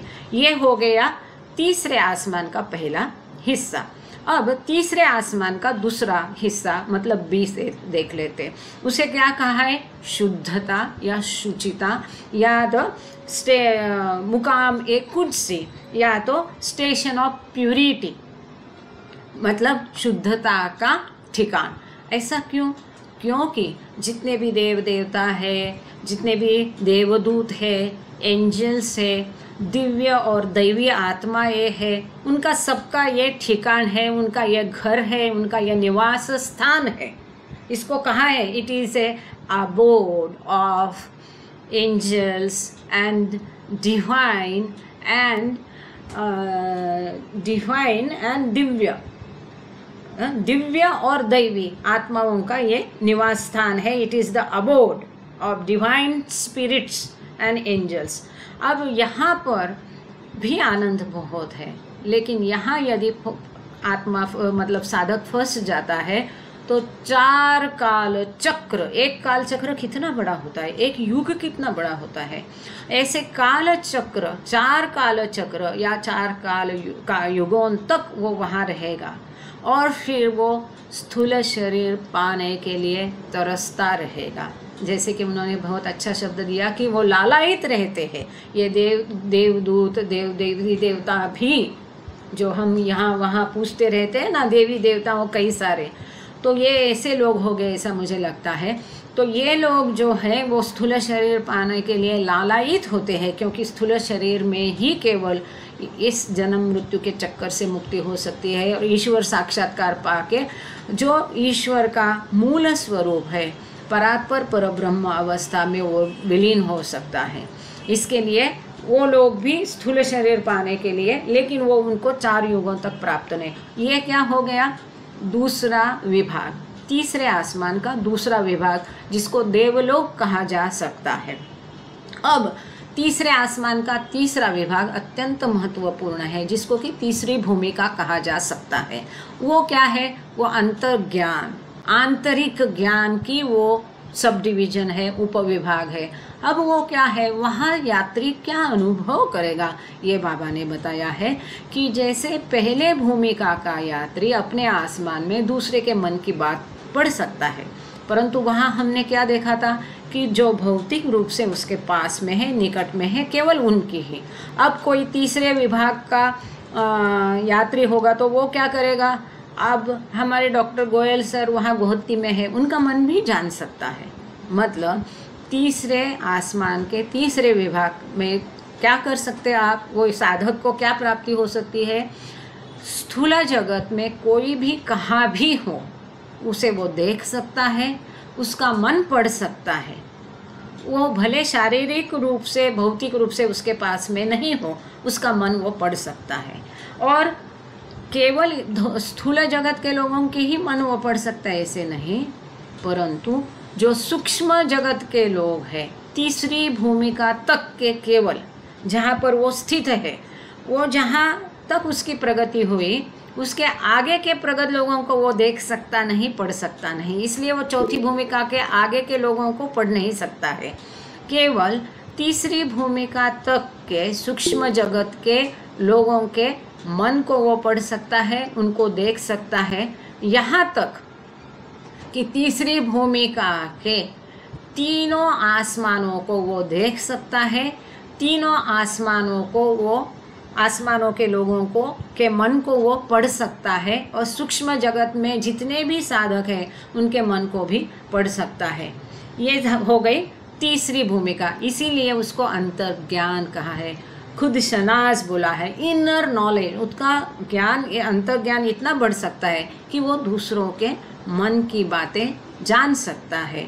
यदि इच्छा की, उसने कोशिश की, तो वो दूर की चीज़ें देख भी सकता है। ये हो गया तीसरे आसमान का तीसरा हिस्सा। फिर भी बाबा कहते हैं ये सारा स्वप्नवत है, क्योंकि ये द्वैत की दुनिया में है, इसमें फंसो मत। ईश्वर केवल सत्य है, उसका प्रेम सत्य है और सद्गुरु सत्य है। यहाँ घनश्याम जी कामड़े भाऊ ने हैंड रेज किया है, उनका सवाल लेकर के फिर हम आगे बढ़ते। जय बाबा। कामड़े भाऊ बोला।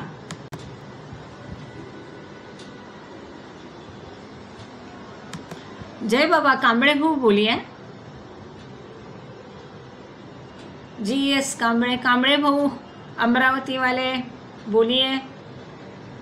आपका हैंड रेज है, आप अपना माइक भी ओपन करिए, वीडियो भी ओपन कर दीजिए। जय बाबा।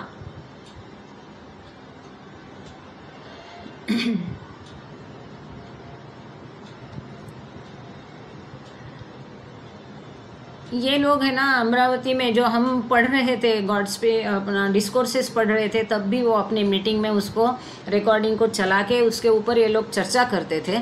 इनका भी काफ़ी अभ्यास है, इसलिए इनका क्या सवाल है जानना जरूरी है, पर पता नहीं, उनका हैंड रेज है पर वो बोल नहीं रहे कुछ। जय बाबा। कामड़े भाऊ जय बाबा तर बोला। अच्छा, पता नहीं गलती से हैंड रेज हुआ है या अपना माइक नहीं ओपन कर पा रहे, समझ में नहीं आ रहा है। तो और किसी का कोई सवाल है? Is the matter clear no, at least to some extent?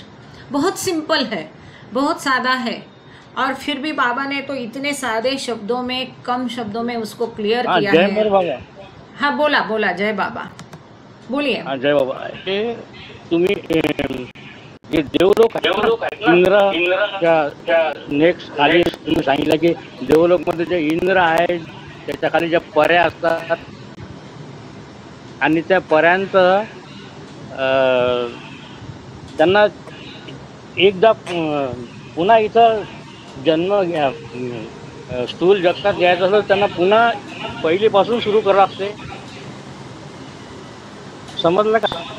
त्यांना जर स्थूल जगतात जन्म घ्यायचा पुन्हा ते सामान्य जगतात येतात, असं आपण म्हटलं आहे। चुकीचं आहे माझं? नहीं, थैंक यू कामड़े भाऊ, आपका सवाल समझ में आ गया। कामड़े भाऊ का सवाल ये है कि जो हमने कहा कि ये देवलोक में, इंद्रलोक में जो लोग हैं उनको ईश्वर साक्षात्कार के लिए वापस मनुष्य जैसा, सामान्य मनुष्य जैसा जन्म लेना पड़ता है क्या? तो बिल्कुल यस, टू द पॉइंट जवाब देना है संक्षेप में। बिल्कुल हाँ, चाहे वो इंद्र हो, चाहे ये, अब आपने परी शब्द यूज किया, लेकिन यहाँ पर परी नहीं है तो मैं उसको नहीं यूज करूंगी। देवदूत है, हाँ, देवदूत है, और दैवी आत्माएं मतलब देवी देवताओं है, तो ये शब्द यहाँ के हैं, तो हम उसी पे चिपके रहेंगे। तो बिल्कुल देवलोक में जो लोग हैं, इंद्र लोक में जो लोग हैं, उनको ईश्वर साक्षात्कार के लिए मनुष्य देह धारण करना पड़ेगा, और जब उनका जन्म होगा तो वापस हमारे जैसे सामान्य लोगों के स्थिति से ही उनकी यात्रा वापस शुरू होगी। ये बाबा ने कह के रखा है, पहले लेक्चर में ये क्लियर किया है कि तीसरी भूमिका का तक ये खतरा रहता है कि यदि सद्गुरु के बिना आप यात्रा कर रहे हैं तो चाहे आपने जो भी प्रगति की हो, वापस मृत्यु के पश्चात जब आप पुनर्जन्म लेते हैं तो आपका एक सामान्य व्यक्ति जैसा जन्म होता है। अब उस जन्म में आपको फिर एक बार मौका मिलता है कि ईश्वर की तरफ अपना मुख मोड़ने का। ये टर्निंग माइंड आपने तब कर लिया है तो वापस आप अपनी यात्रा पहली भूमिका, दूसरी भूमिका, तीसरी भूमिका से कर सकते हैं। ये खतरा जो है सामान्य व्यक्ति जैसा जन्म लेने का तीसरी भूमिका तक ही है, और केवल उनके लिए है जो सद्गुरु की सहायता बिना जा रहे हैं। जो सद्गुरु के मार्गदर्शन में जा रहे हैं, उन्होंने जहाँ यात्रा खत्म की वहाँ से उनकी यात्रा शुरू होती है। और चौथी भूमिका के पश्चात हर एक के लिए जहाँ तक उन्होंने प्रगति की वहाँ से उनकी यात्रा वापस शुरू होती पुनर्जन्म में। ये जो है ये केवल तीसरी भूमिका तक ये खतरा है। Is that clear? कांबळे भाऊ बोलिए। जय बाबा। हाँ, इसके बारे में थोड़ा सा और मेरे को एक बोलने का है। बोलिए। गॉड स्पीक में हमारे यहाँ पर 3 दिन का सेशन हुआ था जिसमें अन्ना साहब खंडाड़े ने स्पीच दिया था गॉड स्पीक के ऊपर, और उस गॉड स्पीक के ऊपर उन्होंने बोला था, इसी टॉपिक पे बोला था उन्होंने कि जो भी ये लोग जो डार्क एंगल्स ये जो रहते हैं जो ऊपर से आके बीच में अटक जाते हैं, लेकिन उनका जो कार्यकाल है वो 1,04,000 वर्ष का रहता है, और उनका एक साल जो है, एक युग, वो 26,000 वर्ष का रहता है। लेकिन इसके बाद में भी वो जब वहाँ से उनका जो कार्यकाल पूरा हो जाता तो उनको एक ही बार यहाँ पर जन्म लेना पड़ता स्थूल जगत में। ये गॉड स्पीक में उन्होंने बताया था, इसलिए मैं ये पूरी कर रहा हूँ कि अब कौन सा अपन ने पकड़ना चाहिए। आप जो बोल रहे हो कि अन्ना साहब ने गॉड स्पीक में बोला वो। जय बाबा। मैं नहीं बोल रही, ये बाबा ने किताब में दिया है। अब जो गिनती है, ये जो वर्षों की गिनती है, ये गॉड स्पीक्स में बाबा ने दी है। 1 मिनट में यदि आपको बताना है तो मैं अभी खोल के बता सकती हूँ कि कितने वर्षों का कितना एक युग, कितने युग का एक कितने का। इन cycle of time is called yuga. In Vedanta, a cycle of time is called yuga, and an age is called kal. One cycle lasts for about 700 to about 1400 years and is made up of 11 ages. Each age lasts for about 65 to 125 years, and its length like the length of a cycle depending on material, spiritual and universal circumstances. बिल्कुल बिल्कुल सही है। And thank you so much for this timely in detail information. इसको ये information कहाँ पर है? ये गॉड स्पीक्स में है, पेज नंबर आप बता दीजिए sir. God speaks page number 271 and page number 272। Okay, thank you. यहाँ पूरा चार्ट ही बाबा ने दिया है, और जो मराठी अगर कोई पढ़ रहा है तो अभी कुछ 2-3 दिन पहले ही मैंने इसको पोस्ट किया था। जो काल है और इसके युग है वो सब इसमें दिया हुआ है सर। फिर भी सबके लिए एक बार चैट में डाल दिया, वापस एक बार गॉड स्पीक्स का पेज नंबर बोल दीजिए सबके लिए, Kangde sir. Yes, God speaks का सप्लीमेंट में है 271, page 271 and page 272। Thank you so much. Yes Kangde sir. जय बाबा। हाँ, अब ये जो आप कह रहे हैं कि एंजल से उनको डायरेक्ट मुक्ति या मोक्ष मिल जाएगा, ये मेरे पढ़ने में अब तक तो कहीं आया नहीं है। अब यही इस किताब में बाबा ने जो दिया है कि गुरु की सहायता बिना है तो ही वो एंजल मतलब वो देवलोक या इंद्रलोक जा सकते हैं। यदि गुरु की सहायता से जा रहे हैं तो वहाँ वो भटकेंगे नहीं, ऐसा बाबा ने यहाँ कहा है। अब जो आपको अन्ना खंडाले जी ने कहा वो यदि गॉड स्पीक्स में है तो हम उसके ऊपर ज़रूर चर्चा करेंगे। आप पेज नंबर के साथ आइए, नेक्स्ट टाइम हम उसके ऊपर ज़रूर चर्चा करेंगे। इज ओके कामरे भो? ओके, जय मेहर बाबा। ठीक है, थैंक यू। जय बाबा। यस मेहर प्रसाद जी, जय बाबा। जय बाबा, जय बाबा। ये गुरु की सहायता, जैसे कि अभी प्रेजेंट में अवतार में बाबा की सहायता से जो जा रहे और उसके पिछले वक्त में जो भी बच्चों को जो बता रहे वो उनकी सहायता से जा रहे, और गुरु की सहायता के बिना जाना वो जब तब साधना, जब तब साधना करते तब भी तो किसी का कॉन्सेंट्रेशन गुरु तो मनाते ही रहेंगे ना कि ऐसे ही जब तब करते रहेंगे, उसको क्लियर नहीं हो रहा। मुझे आपका सवाल नहीं समझा, मुझे आपका सवाल समझ में नहीं आया। गुरु की सहायता बिना जो साधक यात्रा करता है तो कैसे जब तब जो आप बता रहे हो जब तब से जो करता है वो गुरु की सहायता बिना सहायता से चलता है, तो जब तब भी करने के लिए किसी का कॉन्सेंट्रेट मेडिटेशन करने के लिए या जब करने के लिए किसी के गुरु के तो नाम लेना पड़ेगा ना, किसी को कॉन्सेंट्रेट तो करना पड़ेगा।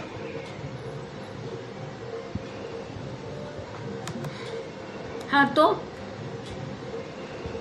गुरु की सहायता के बिना इन्हें कैसा, वो किसकी बिना किसी का नाम लिए या बिना किसी कुछ करके कैसे कर पाएंगा, वो कैसे ट्रैवलिंग कर पाएंगा? जरूरी नहीं है, जैसे कि योग साधना है, तप साधना है, कि जैसे उपवास कर रहा है, योग साधना का मेडिटेशन कर रहा है, वो बरसों तक वो सूरज की आराधना करके नदी में खड़ा है एक पैर पे, जैसा बाबा ने मेहरा माई को दिखाया था। कोई सूरज को अर्घ देता है, कोई पेड़ को लंबा लटक के है, ये भी सब कड़ी तपस्या ही है ना। जो सूरज को देख रहा है तो दैट मीन कि वो सूरज को ही गुरु मान रहा है ना। तो सूरज क्या है? सूरज एक केवल प्रतिछाया है पृथ्वी की, वो सदगुरु थोड़ा ही है सूरज। गुरु किसको करना है? किसी को भी आयरे गहरे को गुरु करके आपका उद्देश्य सफल नहीं होगा। जो स्वयं साक्षात्कारिक हो, जिसको स्वयं को ईश्वर साक्षात्कार हुआ है, जो परफेक्ट मास्टर है, जो गॉड रियलाइज्ड है, वही केवल आपका मार्गदर्शन कर सकता है। कोई भी बाकी लोग की देवी देवता या इंद्र या ये जो है हम देवदूत या एंजल्स, ये नहीं आपके गुरु बन सकते हैं। तो जो प्रतीक में जो पढ़े हैं, प्रतीक में जो साधक पहली plane, second plane, third plane में जो साधक रहते थे, वो जो चल रहे हैं वो गुरु की सहायता से चल रहे कि गुरु के बिना सहायता से चल रहे हैं? अल्लाह को मान रहे हैं वो तो गुरु, वो एक मिनट, मस्त लोगों की बात आप करोगे तो मस्त लोग जो है वो गुरु की सहायता नहीं है, इसलिए तो वहाँ अटके हैं, फंसे हैं। उनको बाहर निकालने का ही तो काम कर रहे हैं सदगुरु और अवतार, जो बाबा का बहुत बड़ा कार्य है इस युग का। आप उसकी गहनता को समझ नहीं सकते हैं। इतना महान कार्य है, इतना दूर दराज में बाबा ने उसके लिए ट्रैवल किया है। वो पहले किसी अवतार में ऐसा कार्य हुआ है तो ये तो मुझे तो पता नहीं है। बलराज देशपांडे भाऊ बोलिए, क्योंकि समय की अब हाँ हिंदी एकदम स्पष्टपणे, कारण की मला मी मराठी जास्तीत जास्त बोलण्याची सवय करतो, त्यामुळे मला हिंदी जरा एकदम बरोबर जमत नाही इथं, पण एकदम शब्द आठवत नाही वेळेवर, पण मी मराठीतच सांगतो की आपला हे होता ना की आपल्या अरविंदांचं जर उदाहरण घेतलं, योगी अरविंदांचं, तर ते 6व्या प्लेनपर्यंत स्वतःच्या याने गेले होते. त्यांचा फक्त त्यांनी गुरुमंत्र घेतला आणि योग साधना केली होती त्यांनी, पण 6व्या भूमिकेपासून तर 7व्या भूमिकेपर्यंत न्यायला त्यांना बाबांनी मदत केली. हे बाबांच्या पुस्तकातच आहे. बोला ना पुढे काय म्हणाय, म्हणजे प्रश्न काय आहे तुमचा? प्रश्न काय? यांचा जो प्रश्न होता ना मेहर प्रसादचा, किंवा गुरुच्या सहाय्यता विना, तो त्यावर माझं उत्तर होतं. देशपांडे भाऊ ये कह रहे हैं, ये तो बाबा ने स्वयं बताया है कि बिना गुरु की सहायता आप अधिकतम छठवीं भूमिका तक जा। ऐसा जरूरी नहीं है कि गुरु की सहायता बिना जो गया वो हर कोई यहाँ फंस जाएगा, हर कोई चौथी भूमिका से पत्थर योनि में गिर जाएगा, हर कोई तीसरी भूमिका के पहला ही उसका अंतकाल होगा और वहीं से वापस उसको यात्रा करनी पड़ेगी। ये हर किसी के लिए हमेशा ये होगा, ये संभव नहीं है। हो भी सकता है, नहीं भी हो सकता है। ये तो बाबा हमको जानकारी दे रहे हैं कि कैसा कैसा हो सकता है। पर बाबा ने ये भी कहा है, आपको डिस्कोर्सेस में आपने सुना होगा, टिफिन लेक्चर में आपने ये देखा है कि गुरु की सहायता के बिना यदि कोई यात्रा करता है तो अधिकतम वो छठवीं भूमिका तक ही जा सकता है, उसके आगे नहीं जा सकता है। क्योंकि उसके जो बचे कुछ संस्कार होते हैं, जहाँ छठवीं भूमिका में वो समझता है मैं मतलब मन, हम समझते मैं मतलब ये देह, वैसा छठवीं भूमिका में समझता है मैं मतलब मन। तो ये जो आखिरी संस्कार मन का रहता है वो स्वयं अपने आप मिटा नहीं सकता है, वो सद्गुरु द्वारा ही मिट सकता है।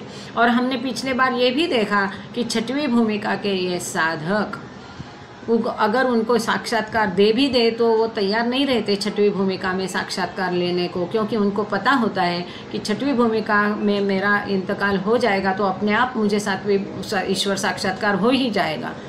तो गुरु की सहायता बिना है वो नहीं चाहते हैं कि, क्योंकि गुरु की सहायता बिना उनको छठवीं भूमिका में साक्षात्कार मिलेगा तो वो मजहूब बन जाएंगे, जो वो नहीं चाहते हैं। उनको सचेत कॉन्शियसली ईश्वर को अनुभव करना होता है। और जो उस समय में सद्गुरु होगा, जो अवतार होगा, उनका ये कर्तव्य है कि उनके प्रति वो उनकी मदद करके उनको आगे ढकेल दे। उन्होंने उनको, इसके लिए तो हम हमेशा बोलते हैं कि जब ये अवस्था आएगी तो भौतिक रूप से वो सद्गुरु आपकी मदद करना जरूरी होता है। वो छठवीं भूमिका में तो उसकी यात्रा पहली भूमिका में हुई, तब उसने गुरु किया, वो गुरु तब रहेगा ही, ऐसी कोई संभावना हो भी सकती है, नहीं भी हो सकती है। तो अवतार उस समय में बाबा ने उन्हीं की नहीं कईयों की ऐसी मदद की है छठवीं भूमिका। अब्दुल्ला पकरवान का उदाहरण लीजिए, उसको तो गॉड रियलाइजेशन हो गया बाबा के होते हुए, उसको तो इंचार्ज भी बना दिया बाबा ने ईरान का, जैसा बाबा ने कहा था। आगे उसकी कहानियाँ भी आ रही हैं। तो मेहर प्रसाद जी, आप ये दिमाग में से निकाल दो कि गुरु मतलब सूर्य, अभी क्या हमने देखा, ये इंद्र देव देवता ये कुछ भी नहीं है।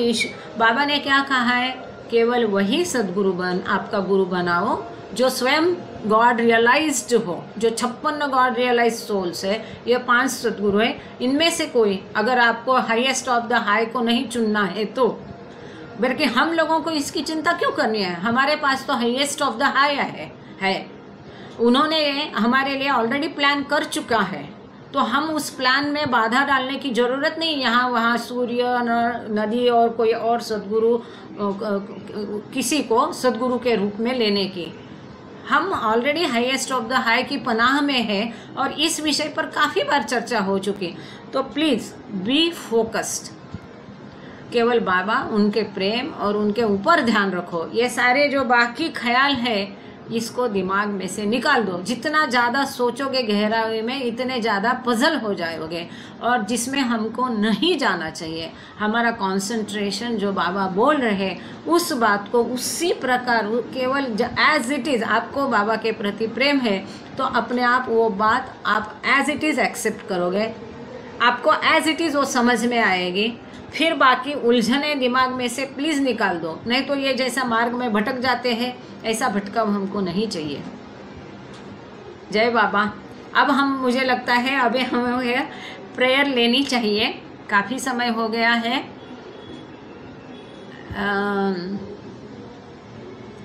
तिवारी जी, स्नेहलता तिवारी प्रेयर करने वाली है ना। जय बाबा। स्नेहलता तिवारी जी, हाँ हाँ। अवतार मेहर बाबा की जय। जय बाबा। अवतार मेहर बाबा की जय। वीडियो ऑन कर लीजिए प्लीज, वीडियो। ये सही है। अब बाकी लोग भी ज़रा अपने वीडियोस ऑन रखो थोड़ा देर तो सही, थोड़ा रिकॉर्डिंग में भी आ जाएगा। खाली काले काले ब्लॉक्स आते हैं, इसके बदले 5-10 मिनट की तो बात है, आप लोग अपने अपने वीडियो भी ऑन कर लीजिए। जय बाबा। सबके राखन हाथ और सबकी रक्षा करने वाले। तुम्हारा कोई आदि नहीं है और ना तुम्हारा कोई अंत है। तुम अद्वैत हो, तुम तुलना से परे हो और तुम्हारा पार कोई नहीं पा सकता है। तुम्हारा कोई रंग और रूप नहीं है। तुम आविर्भाव से रहित हो और तुम गुणातीत हो। तुम अपार हो और अगाध हो, कल्पना और धारणा से परे हो, शाश्वत और निश्चल। तुम अखंड हो और दिव्य नेत्रों के सिवा और किसी भी प्रकार से तुम्हें कोई नहीं देख सकता है। तुम्हारा अस्तित्व सदैव था, तुम सदैव रहते हो और तुम सदैव रहोगे। तुम सर्वत्र हो, तुम हर वस्तु में हो और तुम हर जगह से परे तथा हर वस्तु से परे भी हो। तुम आकाश में हो और पाताल में हो। तुम व्यक्त हो और अव्यक्त हो। तुम सब लोकों पर हो और समस्त लोकों से परे भी हो। तुम तीनों भवनों में हो और तीनों भवनों से परे भी हो। तुम अगोचर हो और स्वतंत्र हो। तुम सृष्टि के रचने वाले हो, स्वामियों के स्वामी हो, समस्त मनों और हृदयों के ज्ञाता हो। तुम सर्वशक्तिमान हो और सर्वव्यापी हो। तुम अनंत ज्ञान हो, अनंत शक्ति हो और अनंत आनंद हो। तुम ज्ञान के महासागर हो, सर्वज्ञ हो, अनंत ज्ञान रखने वाले हो। तुम भूत वर्तमान और भविष्य के ज्ञाता हो और तुम दयामय हो और सतत कार्यकारी हो। तुम आत्माओं की आत्मा हो और अनंत गुणों से संपन्न एक परमात्मा हो। तुम सत्य, ज्ञान और परमानंद की त्रिमूर्ति हो। तुम सत्य के मूल हो, प्रेम के महासागर हो। तुम सनातन सत्ता हो, ऊंचों में सबसे ऊंचे हो, प्रभु और परमेश्वर हो। तुम परब्रह्म हो और परब्रह्म हो। तुम परब्रह्म परमात्मा हो, अल्लाह हो, इलाही हो, यज़दान हो, अहूर मज़द हो और प्रियतमीश्वर हो। तुम्हारा नाम एजत अर्थात एक में पूज्य अवतार है बाबा की जय। ये असीम दया के निधि प्रभुराज, हम अपने सब पापों के लिए पश्चाताप करते हैं। हर एक विचार के लिए जो असत्य, अनुचित या गंदा था, हर एक बोले हुए शब्द के लिए जिसे बोलना हमें उचित न था, और हर एक कर्म के लिए जिसे करना हमें उचित न था। स्वार्थ से प्रेरित हर एक शब्द तथा विचार के लिए तथा द्वेष प्रेरित हर एक शब्द और विचार के लिए हम पश्चाताप करते हैं। विशेषकर हर एक कामुक विचार तथा क्रिया के लिए ऐसे हर एक वचन के लिए जिसको हमने पूरा नहीं किया। सब अशक्त वचनों के लिए और सभी निंदा, पाखंड, दंभ या लोगों के पीछे उनके दोष बताने के लिए हम अनुताप करते हैं।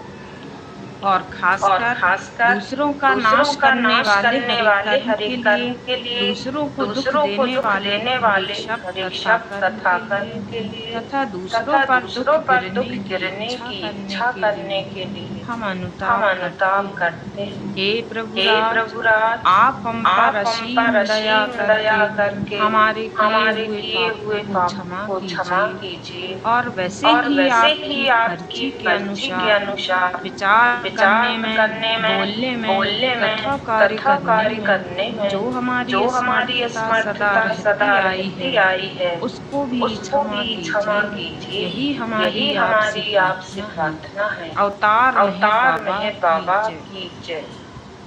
उत्तम परमात्मा हमारी ऐसी सहायता कर कि हम तुझसे अधिक प्रेम करें और अधिक और फिर भी उससे भी अधिक प्रेम करें, जब तक कि हम तुझ में मिलकर एक हो जाने के बाद बन जाएं और तू हम सबकी ऐसी सहायता कर कि हम अंत तक बाबा का दामन से पकड़े। अवतार है बाबा की जय। अवतार है बाबा की जय।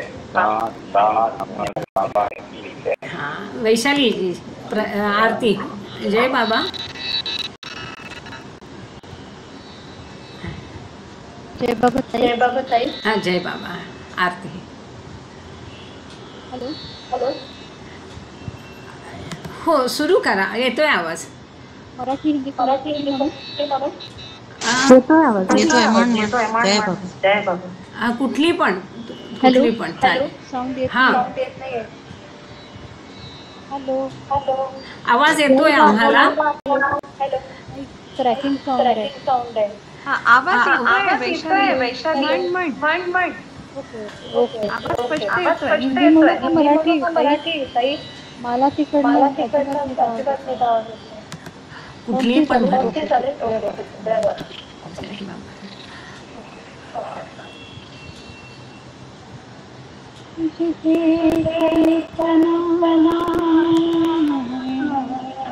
शब्द न जाती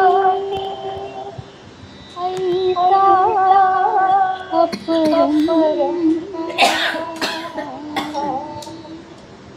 नीति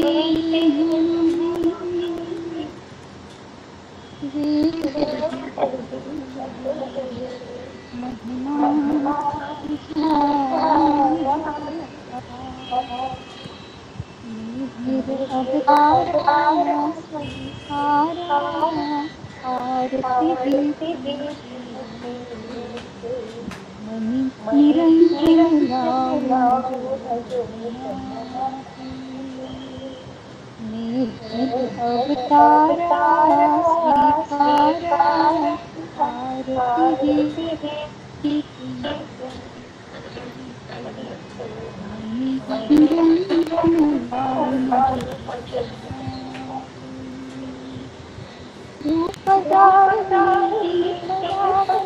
पुष्पे देवा पुष्पे मोठे पण मजला तुम्ही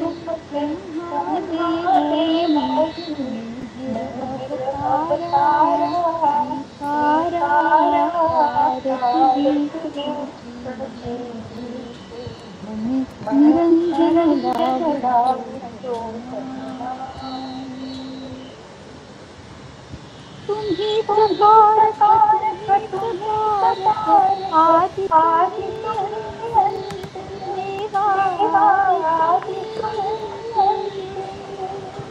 तुमच्या अवतारा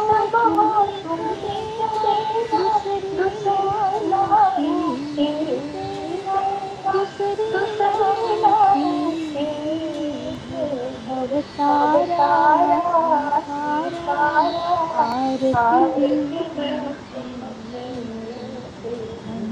निरंजन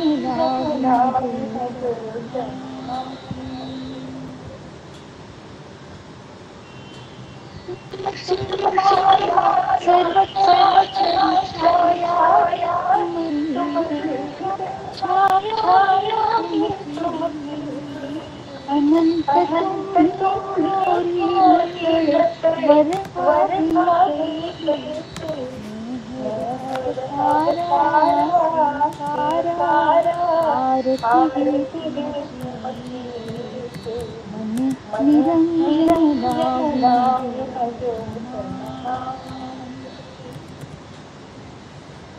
माझा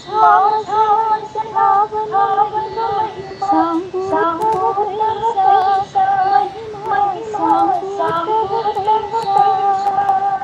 अज्ञपणे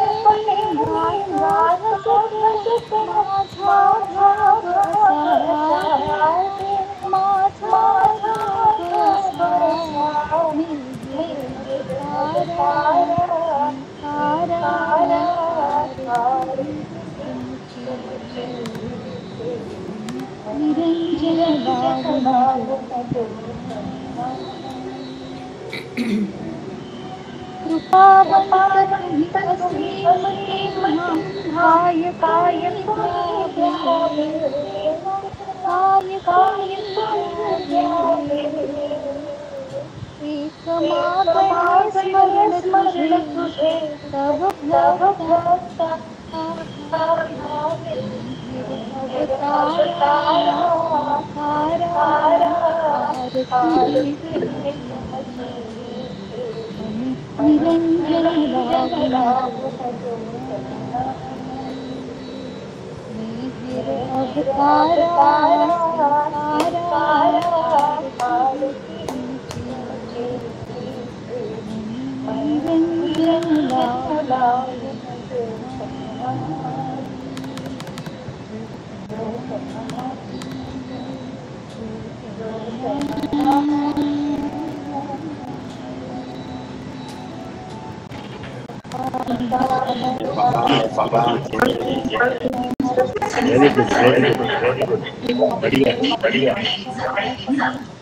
खूप सुंदर, थँक्यू जय बाबा. फक्त मी विचार केला कि अभी 5 ही मिनट बाकी है, 7 को तो एक और आरती होने दे. जय बाबा. जय बाबा. हैप्पी कृष्ण जन्माष्टमी. जय बाबा. हैप्पी कृष्ण जन्माष्टमी. जय बाबा. सभी को जय बाबा. सबको जय बाबा. जय बाबा. हाँ, यस यस यस, ये very important. Thank you so much Geeta Singh ji. आज का दिन है कि बाबा ने वो हाईएस्ट ऑफ द हाई का डिक्लेरेशन देहरादून में दिया था. वो सॉरी, मैं सवेरे लॉगिन करना ही भूल गई. वहाँ जिस स्थान पर से बाबा ने ये डिक्लेरेशन दिया था, 101 राजपुर रोड, हम गए थे वहाँ पर. तो वहीं से आज वहाँ पर भी उन लोगों ने जाके आरती प्रार्थना की. एंड इट्स वेरी इम्पोर्टेंट, क्योंकि देखो और किसी भी अवतार काल में किसी भी अवतार ने ये घोषित नहीं किया है कि I am the highest of the high. हमारे लिए वो भी किया कि पहले अवतार काल में तो उन्होंने अवतार करके भी खुद को घोषित नहीं किया था. तो ये बहुत महत्वपूर्ण दिन है. Thank you Geeta Singh. Yes, आज ही के दिन बाबा ने ये डिक्लेरेशन दिया था, घोषणा की थी, मैसेज दिया था. बहुत महत्वपूर्ण मैसेज है, the highest of the high. और ये मैसेज ही बताता है कि हमको यहाँ वहाँ भटकने की जरूरत नहीं है. क्रैकिंग साउंड आ रहा है बहुत. हाँ, लो चेंज दे दो. बराबर, काफी सारे चालू है ना माइक, और यहाँ भी गोविंदा का बहुत है. जय बाबा. जय बाबा. जय बाबा. जय बाबा. जय बाबा. क्रैकिंग साउंड आ रहा है. जय बाबा. जय बाबा. जय बाबा. जय बाबा. जय बाबा. जय बाबा. जय बाबा. जय बाबा. जय बाबा. जय बाबा की जय. सब लोग 3 बार बाबा की जयकार करते हैं. जी. अवतार बाबा जय. जय बाबा. जय बाबा की जय. अवतार मेहर बाबा की जय. जय बाबा.